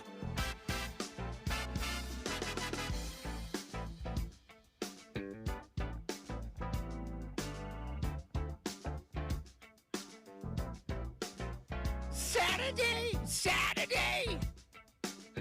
All right, Godfather, we're getting word from Woj on the NBA's actions that they're going to take on Draymond. What's cracking?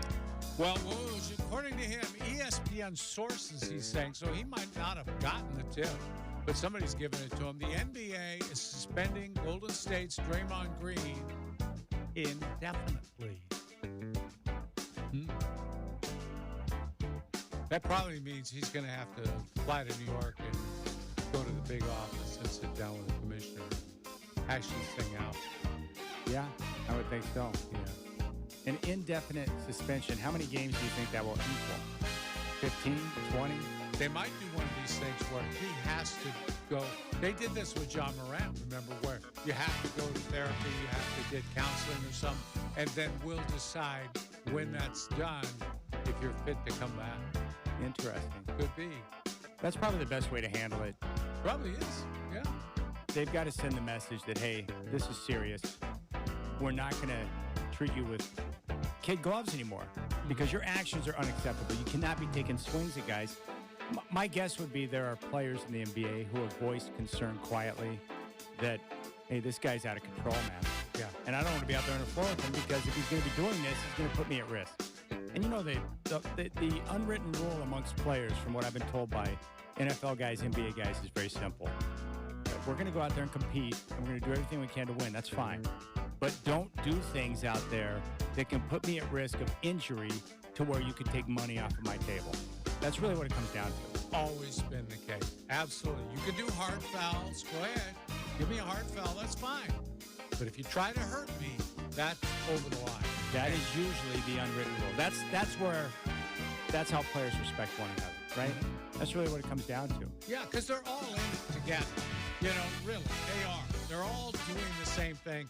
And there has to be that respect among competitors that we're going to compete hard, but we're not going to attempt, like you say, to take money out of somebody's pocket. In fact, I love the story of one of my favorite football players of all time, Larry Fitzgerald, longtime great for the Cardinals.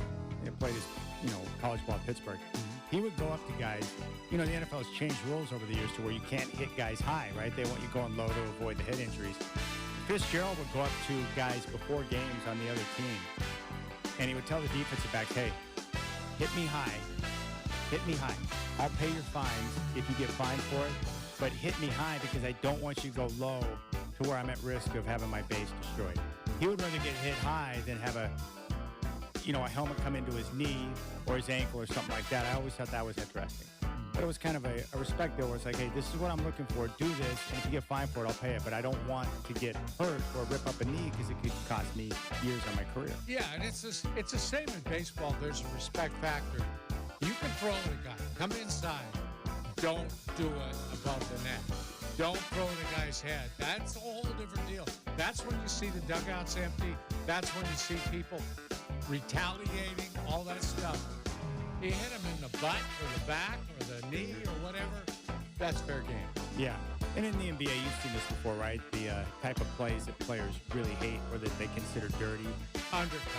Undercuts. Or when a shooter goes up, elevates for the three, and the guy steps under his landing spot. Yeah, that's the kind of stuff where players are like, hey, but don't undercut a guy when he flies to the rim, because that's where a guy can get seriously jacked. Oh, man. I saw some bad. It happened to Jerome Kersey a couple of times where he got undercut, and he's so high in the air. I mean, you're coming down head first in some cases. Let's go out to the phones. Bob in Hillsborough would like to talk about the Dre fight. Bob, welcome to the show. What's your take on Draymond? Hey, Godfather. Hey, Chad.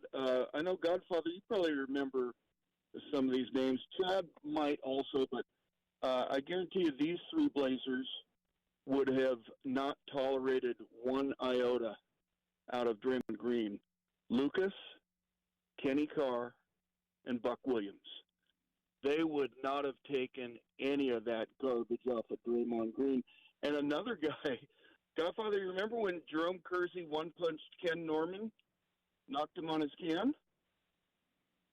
I don't remember that. I don't either. No, honestly, I don't. Oh yeah. They were playing the Clippers. Blazers were down in I can't remember if it was San Diego or L.A. Clippers.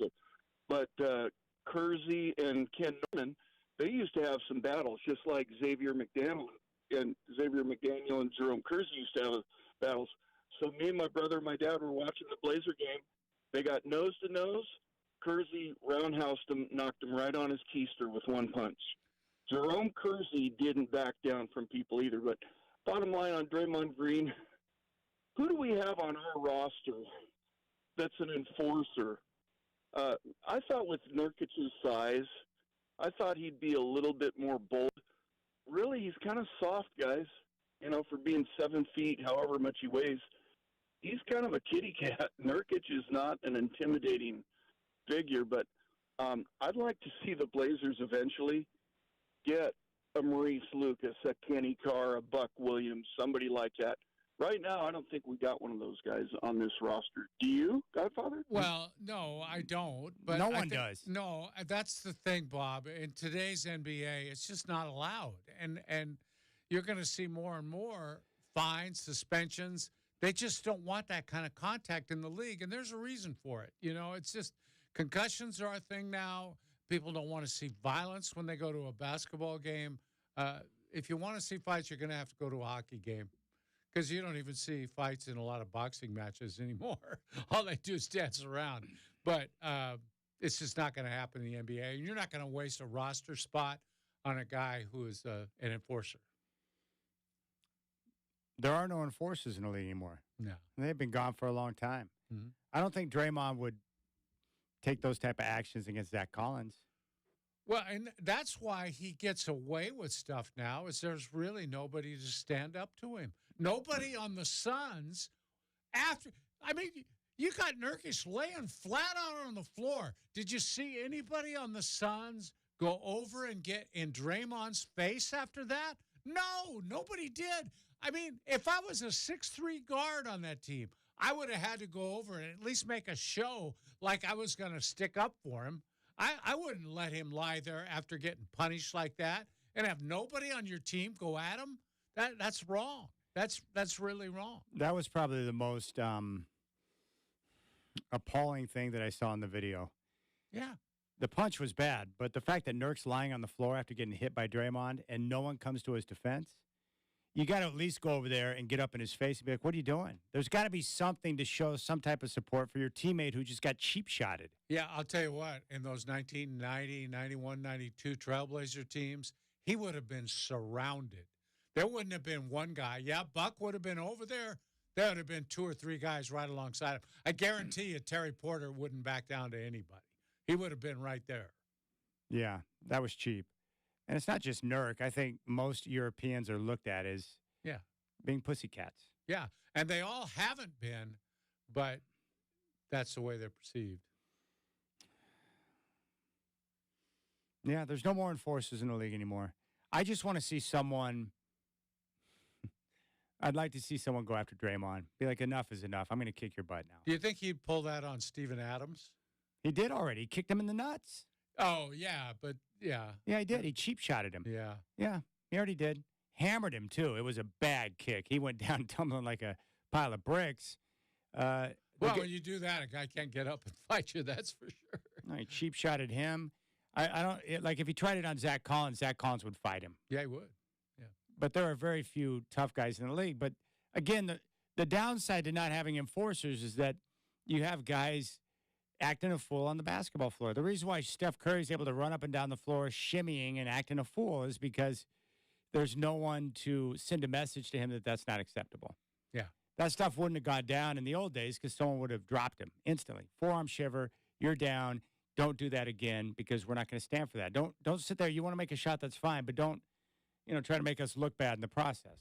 Again, I grew up in a different era, right? Yeah, I'm used to guys fighting. I saw with my own eyes Robert Parrish punch out Bill Laimbeer in a playoff game. Play stopped. Bill Laimbeer came to, and he was like, did I get him ejected? No, you didn't. No one got ejected. They just kept playing ball. And the refs, their whole reaction to it was he had it coming to him based on what happened in the previous game. They knew that was going to happen. Yeah. So once it did, they're like, okay, we're going to play along now and stop the nonsense. Some of that stuff that went on between the Lakers and the Celtics in the old days. Oh, man. I saw Kurt Rambis get clotheslined by Kevin McHale. Mm-hmm. That was real bad. That was not a basketball act. That was that was simply Kevin McHale responding to Larry Bird calling him and the rest of his teammates sissies for getting run out of the gym in the game before. And so the Celtics came back and played bully ball and won the game. That would be 5-game suspension in today's world. But at not least in those days. But in that, he didn't even get ejected. I saw Mark Bryant in an exhibition game against Sacramento in Klamath Falls. And I wish I could remember who he did it to. He cold-cocked somebody, just flattened him, put him out. He had to miss the first game of the season when they were getting their Western Conference championship rings or putting up the banner or something. He got a 1-game suspension for that. Mark Bryant was a tough dude. Yes, he was. Strong and tough. Yeah, good guy. And there's too. probably a lot of tough guys out in Klamath Falls. Like there's certain places, if I'm going to go to, I'm not going to look for a fight. Yeah. Klamath Falls would be right at the top of that. Prineville, any of the cow towns, I'm not going to look to pick a fight with anyone. Yeah. The enforcer types, like the guys I grew up with, like most guys were not going to look to pick a fight with Xavier McDaniel because he was a tough guy. And he was a certified lunatic. Yes. He was crazy. I love the story, but I was told by a really good source that there was a fight after practice one day up there in Seattle between X and Dale Ellis. And what I was told was there was bloodshed, none of it, which, of course, was X's. Yeah. That's what I was told. But Draymond would not take a shot at a guy like that. No. Let's go out to Daniel in North Phoenix. Daniel, what's going on, my friend? Hey, Chad. Hey, Godfather. Hey, Daniel. Hey, we're looking at this 24-pack of Diet Coke. Nice work taking care of the Godfather, brother. Yeah. Hey, that's what I do. That's what I'm here for. It's my purpose in life. Appreciate that. Hey, I got a couple comments on Draymond Green. The one thing that really disappointed me, and I think you said this already, Chad, is when he got laid out cold. None of those Suns players, they were all PUSSYs, didn't do anything about it and just stood there like a bunch of, kind of disappointed me. I'm kind of sick of his act. I wish somebody would go after him. The only person that I thought about that would actually go after him would be the guy from the Detroit Pistons, Isaiah Stewart, because he went after LeBron and he wanted to kill LeBron. And he was serious going after him. He wasn't messing around. That was not a show. He was after him. Yeah, so that's the only person that I think that would go after him. On the Blazers, I mean, I think Tumani has a little bit of nasty in him. He's still a rookie, but I think he would defend his teammates. But it just sucks that you don't got teammates defending you. That's what really kind of made me feel bad for Nurk. And, you don't feel bad for millionaires, but I kind of felt bad for him when he was on the ground. Nobody did anything for him. Yeah, because Nurk's a good dude. He's not a bad guy. No, I was disappointed in it, Daniel. I think you're absolutely right. Your teammates have to at least look, you don't actually have to fight the guy. They're not going to let you anywhere near him. But you got to go up there and make a show of saying that you don't like this. We don't like it. Exactly. Leave him alone. Exactly. And he's been doing this the whole last couple of years with all these kicks and all this, and nobody does anything, which is crazy. Did you see what the NBA said? Indefinite suspension. So what does that mean? Is it it could be 20, 30 games, or they don't know? I think it's going to be like John Morant, where you have to meet with a commissioner. They will set forth some sort of a treatment plan for him to get counseling, therapy, whatever, and then they'll make a determination on the length of suspension after he completes some sort of program. That'd be my guess. Hey, Chad, I mean, you covered him down when you were in Golden State. Was he that crazy back then, too? It didn't seem that he was that crazy. I mean, has he gotten crazier over the years? No, I think he's always been the same guy. I loved him because he was terrific to talk to. He would answer all the questions. Obviously a smart basketball player. But in the locker room, he was the best of the best in terms of guys you would want to go to after a game. I got you. But I was down there when he got ejected and, he kicked LeBron in the nuts and got booted from the finals and cost him a championship. I know. That's crazy to think about. They could have 5 championships if he wasn't an idiot. It's true. I have more information now on the Green. What you got, Godfather? All right. Draymond Green, Warriors general manager Mike Dunleavy Jr., and Green's agent, Rich Paul of Clutch Sports, are expected to meet Thursday to start discussing a path of counseling and help for Green to move forward, sources said. The league didn't want to put a specific number on the suspension, but allow Green to take the time he might need to deal with challenges he's facing.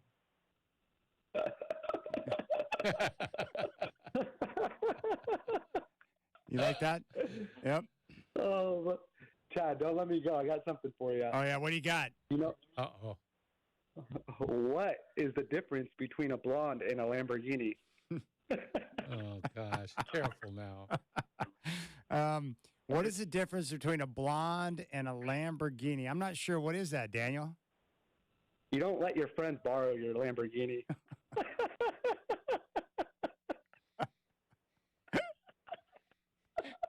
You're indefinitely suspended for that joke. Right. You need to get some counseling, Daniel.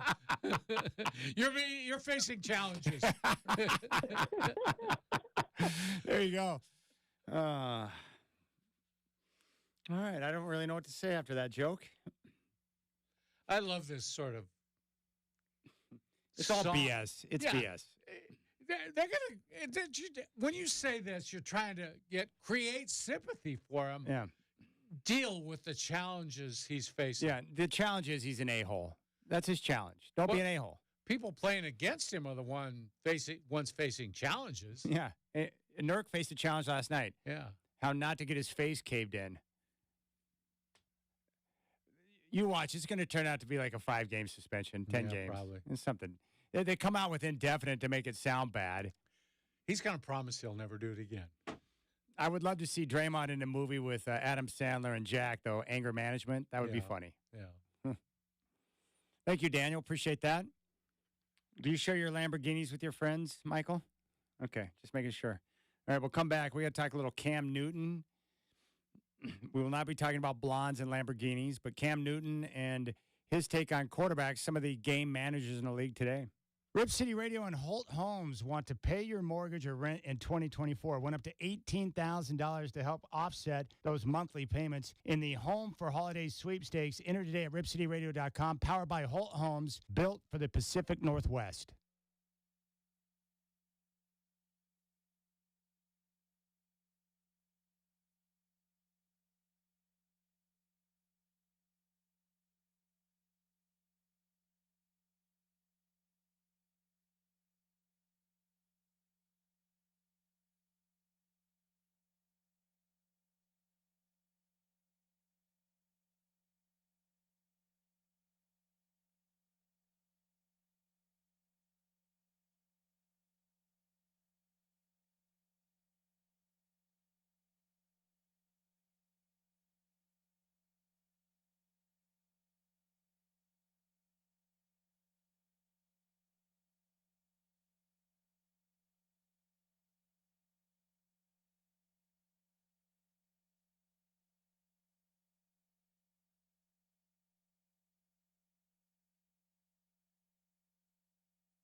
The Rip City Drive, brought to you by Lazy Boy. What's your strategy for comfort? Here on 620 Rip City Radio. Listen on your free iHeartRadio app for all your music, radio, and podcasts.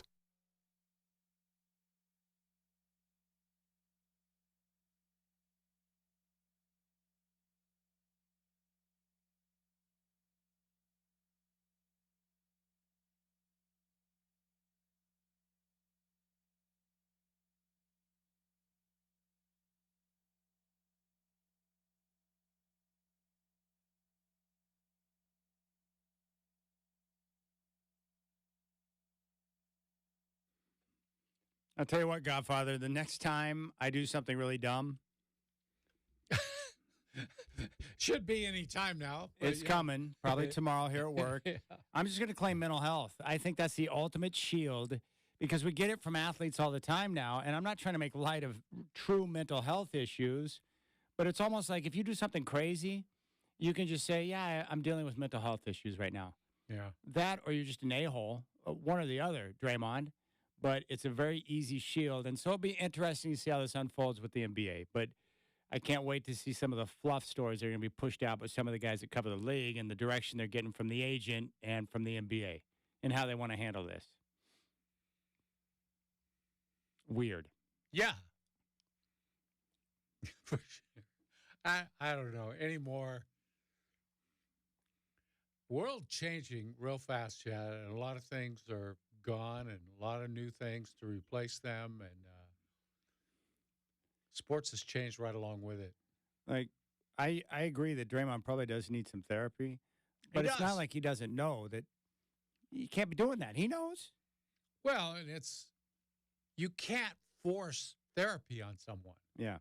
It's like trying to make them quit a drug or alcohol or anything else. Until they're ready to do it, you got no chance. Yeah, it's the same thing trying to force someone into marriage counseling. If they don't want to go and they don't want to be there, Right. it ain't going to do jack. Yeah, it's worthless.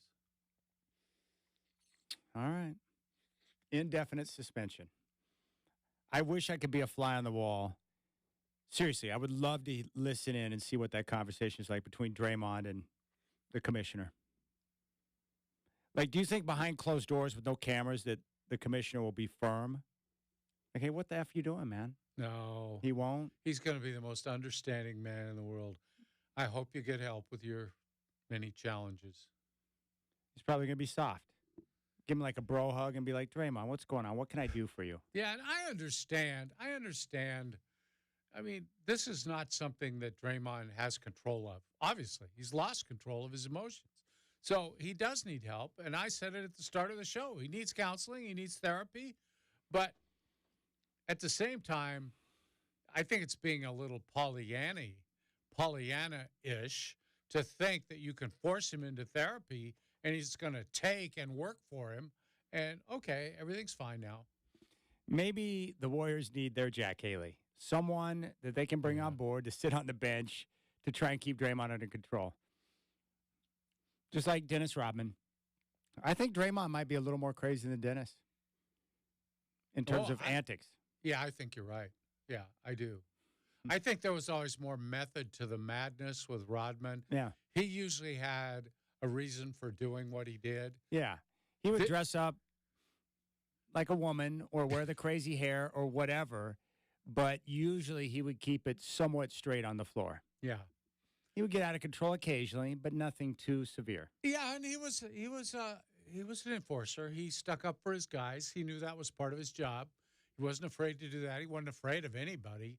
But I don't think Draymond, it's like the Nurkic thing. There was no payback on that. He wasn't getting back at Nurk for something he did. It was just a reaction. He didn't like somebody pushing him a little bit, moving him off, his spot. So he's just going to fire away. Yeah, if Nurk had taken a cheap shot. Yeah, it's different. Yeah, and then he's looking to retaliate. I understand that a little bit more. But I didn't see anything from Nurk on Dre that would lead me to believe that type of reaction was required. No. I wonder, too, I heard Barkley talking about this today. Do you think that sometimes, and what Barkley said is he goes, look, when I was in Houston with the Rockets, I was terrible. He goes, I knew I was in decline. I was aging. I couldn't do the things I was used to doing on the floor. And so I started to get dirty with guys. I wonder if Draymond's also frustrated because physically he can't do what he used to do on the basketball floor. There could be some of that. I think you're right. And I think, too, he relishes that role of a tough guy, enforcer, badass, if you will. So he's going to do that because he can't intimidate people with his play anymore. I don't think he's an intimidating defender like he used to be. Yeah, I think that's part of it. All right, let's talk a little football. Cam Newton getting loose on some of the quarterbacks today. Let's take a listen to what he had to say about game managers. Lamar Jackson, obviously Patrick Mahomes, Dak Prescott, Brock Purdy, but Brock, they're not winning because of him. He's not turning the ball over. He's managing the game. And if we were to put that in its own right as game managers, Brock Purdy, Tua Tagovailoa, Jared Goff, and really, Dak Prescott. These are game managers. They're not difference makers. And when you say game manager, I'm not asking you to go out and win the game. I'm just asking you not to lose. Not to lose the game. Listen, motherfucker, I don't give a damn what you do. You don't have to score every time. You just don't have to throw a pick every time either. If we're going to really call a spade, a game manager is different than a game changer. There you go. There's Cam Newton. What's he doing there? Why is he taking a shot at some of these guys? Well, he's really disappointed. He thinks he should have been added to somebody's roster as a backup quarterback when all these quarterbacks got hurt. He doesn't understand why nobody wanted him to be the emergency quarterback for some team with quarterback issues. I think he's feeling really bad about that. So why not just knock the guys who are playing? Isn't it funny, Chad, how there's such a stigma attached now to being a game manager? Yeah, which is weird because most quarterbacks in the NFL are game managers. Yeah. And I think in some ways it can be considered a compliment. Like I look at the Broncos this year and what they've done with their turnaround with Sean Payton. Russell Wilson is definitely a game manager right now, but I think that's a good thing because the stigma, or at least the idea on Russ coming over from the Seahawks to the Broncos, is that he wanted to do it his way. And last year was a disaster. Sean Payton comes in, and people thought that Russ wouldn't be able to adapt and play the game the way he needs to for them to be able to go out and win, and yet he's done that. He's embraced it. He knows what they're going to try and do. They want to run the football. They want to protect the football, and he'll get, 2 or 3 or 4 occasions in the game where he'll be able to take the shot downfield. He's managing the game. Well, isn't that what Peyton Manning did when he won the Super Bowl in Denver? Yes. He was at the end of his career. Yeah, his skills were virtually gone, but he somehow managed to figure it out. Elway had him take a pay cut because he wasn't the same player he was, and they needed to add some other things to the roster. And there was a marriage between what Peyton wanted to do and what Gary Kubiak wanted to do in terms of the run game and the passing game. So they came up with the pistol, and they found that marriage. There was tension there, but they were able to lean on the defense and play the way they needed to win a championship. So I don't have a problem with game managers because I understand there are very few guys in the NFL. There's only 3 or 4 quarterbacks that are elite level. I just put the team on my back and I'll carry us with whatever needs to be done in the game to make it happen. And I'll do it. Most quarterbacks can't. Like Brock Purdy is a game manager, but there's nothing wrong with that because he's doing exactly what he needs to do for that team to win. That's what his team needs out of him. Don't make mistakes. Don't screw it up. But Guru calls him Magic Johnson because he's a playmaker. He sets other people up, and he does a pretty darn good job of it without turning it over. Yeah, and it goes back to what I was talking about with NBA players, just understanding your role and how you can help the team the best. And for Brock Purdy, look, I don't know what he is yet as a quarterback. I still have my I don't know what he is. He might be a star. I know that he can play quarterback now after seeing him over the last year.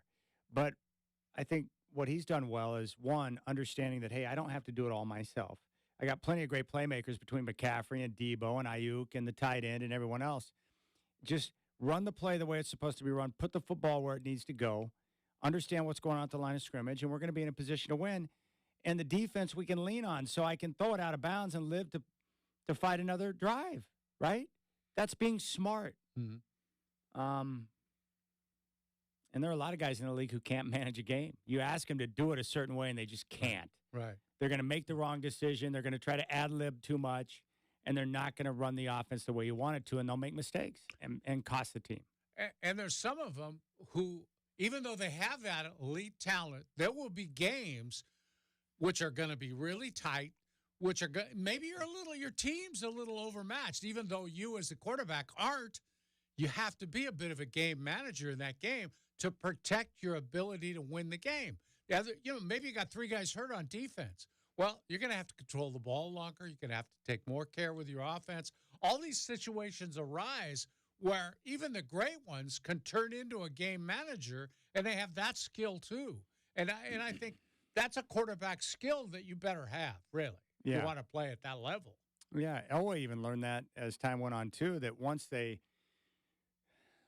had the ability and the great balance on offense to run the football, he embraced that. We're going to run the football, and if we do it this way, it's going to set me up in different situations to where I can do what I want to do. Yeah. So I don't know. It's strange. It is. It's a stigma. Because when you say game manager, I know exactly what that – when someone drops that label on a quarterback, what they're saying is not really that talented, not a superstar, just don't screw it up out there. Right. I think Dak Prescott is making strides this season in his game. I don't know what he is yet or if he can lead the Cowboys to a championship, but he's making better decisions at the line of scrimmage. He's dropping back 3 and 5, step drops. As soon as his foot hits, the ball's out of his hand because he's developing a better mental understanding of the West Coast offense and what he needs to do and how it needs to work. And now that it's clicking, you're seeing him make quicker, better decisions, delivering the football on time and on target. And when you do that as a quarterback, good things are going to happen. And it's funny, Cam Newton was never much of a game manager, in my opinion. No. And he was a fine quarterback in his own right. He was an MVP for 1 year, nearly won a championship. He had tremendous tools. I mean, the guy was a big-time, large athlete. Could run, had a gun for an arm. What happened with him, I think, is as he took more hits and the injuries came about, all of a sudden you can't get away with certain things you used to do, like throwing off your back foot. Right. This is why the game at some level, Joe Montana's been talking about this for years, where no matter where we're at in the game and how it's changed, you still have to win the game from the pocket, meaning you still have to deliver the football on time and on target and manipulate the game from the pocket because you can't always rely on the extraordinary type stuff outside the pocket. It's going to happen from time to time, but it's still a game that's played between the tackles, surveying the field, going through your reads, and delivering the football where it needs to go. Yeah. Yeah, and the truth is, Cam Newton ran too much. He was such a great runner, a power runner, not a speed guy, but a power runner. But he got hit over and over and over. Yeah, and he never really, I don't think, got protected the way a quarterback normally does. I agree. Because he was so big. Yeah. So I think that was a detriment to him, and so he took punishment. And that's the downside to most guys who run in the NFL. You take the punishment, and then physically you start to decline. You can't do what you used to do on the field. Yeah, and the white hat, the referee standing next to him in the pocket, sees a guy as big as him getting hit. Nah, I don't think that's roughing the passer. He can take that hit. But my guess is, like Cam, and there's been a lot of quarterbacks, who have retired. They probably look at some of the guys today. They're like, gosh, just put me in that team with the 49ers. I can run that offense. Yeah. I could win a championship today if I stepped out there on the field and had that type of talent. They're jealous because Brock Purdy, Mr. Irrelevant, steps in, and he's working with a great offensive line, the best play caller in the NFL. He's got the best running back, the best receiver. He's got a great tight end. He's got everything. Guys are jealous about that. It's like I didn't have those type of tools when I played. Well, and he looks at a guy like Brock Purdy, and it's like, the guy's tiny. Compared to me, there's no way he could be better than me. I remember the first practice I covered down in Arizona before the championship game in 2010 with Oregon and Auburn. And I walked out there with some high school or some ancillary place. Junior college, I think. At junior college out there in Arizona.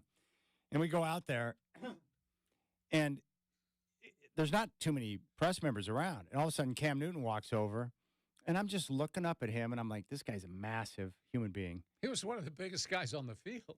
He was the most handsome, beautiful quarterback I've ever seen with beautiful teeth. And I'm just like, and he had the charisma, and he spoke clear with the media. And I'm like, gosh, this guy's unbelievable.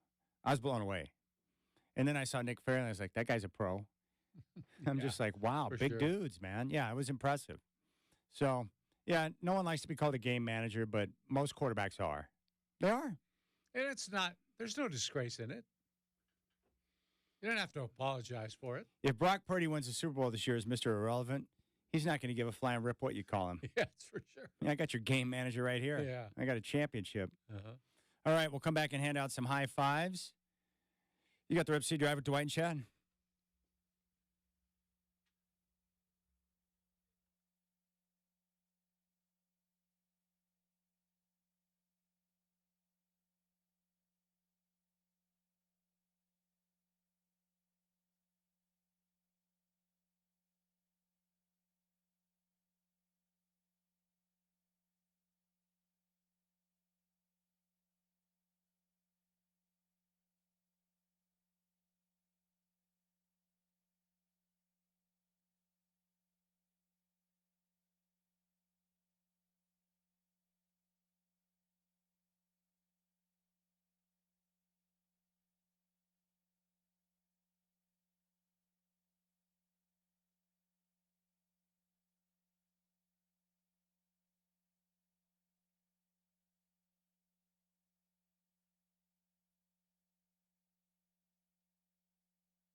Country, let's ride.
Up high, down low, too slow. It's time for Dwight and Chad to hand out their high fives.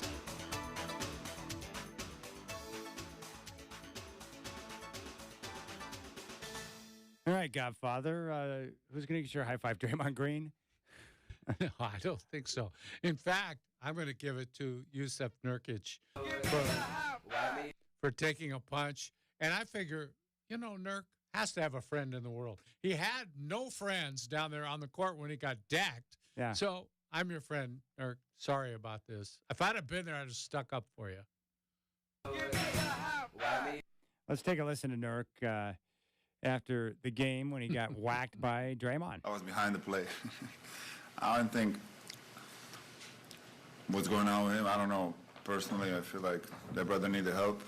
I'm glad he not tried to choke me, but at the same time, it had nothing to do with basketball, man. Like, I'm just out there trying to play basketball, they're swinging. I think we saw that often, but hope he, whatever he got in his life, get better. So he actually handled it really well. Yeah, he did. He comes off as, I think he kind of wins that situation. He got whacked in the face, didn't deserve it, and didn't act crazy after the game about it. Just said, hey, I hope he gets some help. Like, dude's crazy, man. What's going on with him? Yeah. I'm just trying to play basketball. Yeah. Obviously, the league agrees with Nurk. They're trying to get him help. Yeah. Did they give Kyrie Irving an indefinite suspension? I don't think so. With the comments, with the situation with the Jews in Israel? Yeah, I can't remember if it was indefinite or not. It's too long ago for me to remember. There's been too many suspensions come down since then. I can't remember them all. All right. I'm going to give my high five to Southwest Airlines for being kind enough to open up free seats to people who spill over into other people's area. It's very kind of them to do that. I'll give them another high five when they finally start compensating people like myself for having to endure someone else having their body on me in my space. Chad, I hope you get some help with your challenges. That's right. Next time I do something dumb, next time I yell at you for no reason, I'm just saying, dude, I got to take care of my mental issues. Yeah, my and then mental I've health. got to say, I keep forgetting about all those challenges you're facing, of which I'm one. I'll tell you what, I want whatever challenges Draymond's got with $100 million coming over the next 4 years, I want those challenges. Oh, man. Never feel sorry for a millionaire. Let me have some of your challenges, my friend. Let me try those. I don't know how it will go, but I think I'll manage. I could make it manage. I could make it work. I could sort through my issues with $100 million. Mm-hmm. Couldn't you? I'd sure like to try. Oh, goodness. All right, Blazers going to take on the Jazz tomorrow. This is one of those busy weeks, man. It's spilling over into the weekend, Godfather. Back-to-back games. I don't need that. You got Saturday and Sunday. Huh? Yeah. Isn't that nice? I'm very fortunate, though. The 6 o'clock tip on Saturday is very helpful for me because game day will end right when the Bronco game begins. They play a Saturday night game in Detroit. Yeah. In Detroit. I'm excited. Man, the Broncos it's amazing. I just, this is one of those seasons where I'm like the Tebow year. I'm like, how's this happening? How's this team, how are they winning games right now? The Broncos 1-5. They won 6 out of their last 7, and now they control their own destiny for a playoff berth. I don't even know how that happened. What an in-season coaching job by Sean Payton and Vance Joseph. You're kind of playing with house money right now. It's unbelievable. If he gets to the playoffs, he's right up there for Coach of the Year. What's the line on that game Saturday night? Last I checked, I think it was Detroit by about 3.5 to 4. Let me double check that. Let's go to a Vegas Insider. That's respect for the Bronx that they're not bigger underdogs than that. Well, when you win 6 out of 7, yeah, it's a 4-point game. 4-point spread, Detroit. Now, I expect Detroit to win the game. The advantage for the Broncos in this game is that it's an NFC game. So the Broncos, they just need to win the 3 games remaining against AFC opponents. And those are very favorable matchups. New England at home, backup quarterback. Chargers at home, backup quarterback. And on the road against the Raiders, backup quarterback. Wow. They win those 3 and get to 10 wins. Their percentages, if you haven't been there, you got to check out the New York Times. They have it's like a playoff predictor. So you can plug in your team and the games, and it will tell you the percentage chance they have of making the playoffs. And so I've been going to that a lot because I like fooling around with it, but I'll go there right now. So, and for you football fans, I would encourage you to check it out, but it's pretty awesome. So if I pull up the Broncos right now on the New York Times playoff predictor, so let's say the Broncos lose to Detroit, but then they beat the other bums, Patriots, Chargers, Raiders. They have a 92% chance of making the postseason. Gee whiz. Isn't that awesome? That's incredible. Yeah, but I want them to beat Detroit because what would be awesome is you finish with 11 wins. If they win out, they'll finish with 11 wins. That means that they would have gone, let's see here, 10-1 down the stretch. You start 1-5 and then finish out 10-1. Then you're going to start talking about Super Bowl. Well, you know how it is in the playoffs. You get to the dance. I looked at some of the matchups in the first round. They could potentially face like Jacksonville. With the way the Broncos are playing defense right now, I'll take that matchup. They could get a rematch maybe with Miami. You could play Kansas City. Like the way the AFC is shaping up right now, it's not what we thought it was going to be at the beginning of the year. All of the great teams, every team in the AFC you look at and you're like, okay, I really like this team, but there's flaws. Every team's got flaws. Sure. Even Kansas City right now. They've got Patrick Mahomes' problem, but their receiving core they drop passes all the time. Undependable, I would characterize them as. Yeah, so the Chiefs are no longer that. They're not a dominant force this year. Baltimore, terrific team, great defense. They're tough. They're a lot to deal with, but they got Lamar Jackson hasn't done jack in the playoffs yet. Miami's got issues. They haven't beaten anyone haven't beaten a quality team yet this year. So I guess what I'm trying to say is that the AFC is a lot more wide open than what we thought it was going to be. Heck, even 4 weeks ago, the NFC is not wide open. It's like Dallas, Philly, San Francisco. Which one? That's it. It's not going to be Detroit. Certainly not. Yeah, I don't think so. No. All right, thanks, Shacker. Thanks for your help. We did not get to the guitar list. We'll have to save that for tomorrow. The top 20 guitarists according to not Rolling Stones, but Rolling Stone magazine. Yes. Didn't they have a list of top 250 guitarists? They did at one time, Yeah, can we go over all 250 guitarists on Rip City Drive? Huh. Jimi Hendrix being number 1. I'm cool with that. All right, that's going to do it for us. Justin Myers has got Rip City Mornings tomorrow morning at 6. We're back with the Rip City Drive at 3. And then Blazers play tomorrow night, 7 o'clock tip against the Jazz. We'll have game day starting at 4:30 here on 620 Rip City Radio.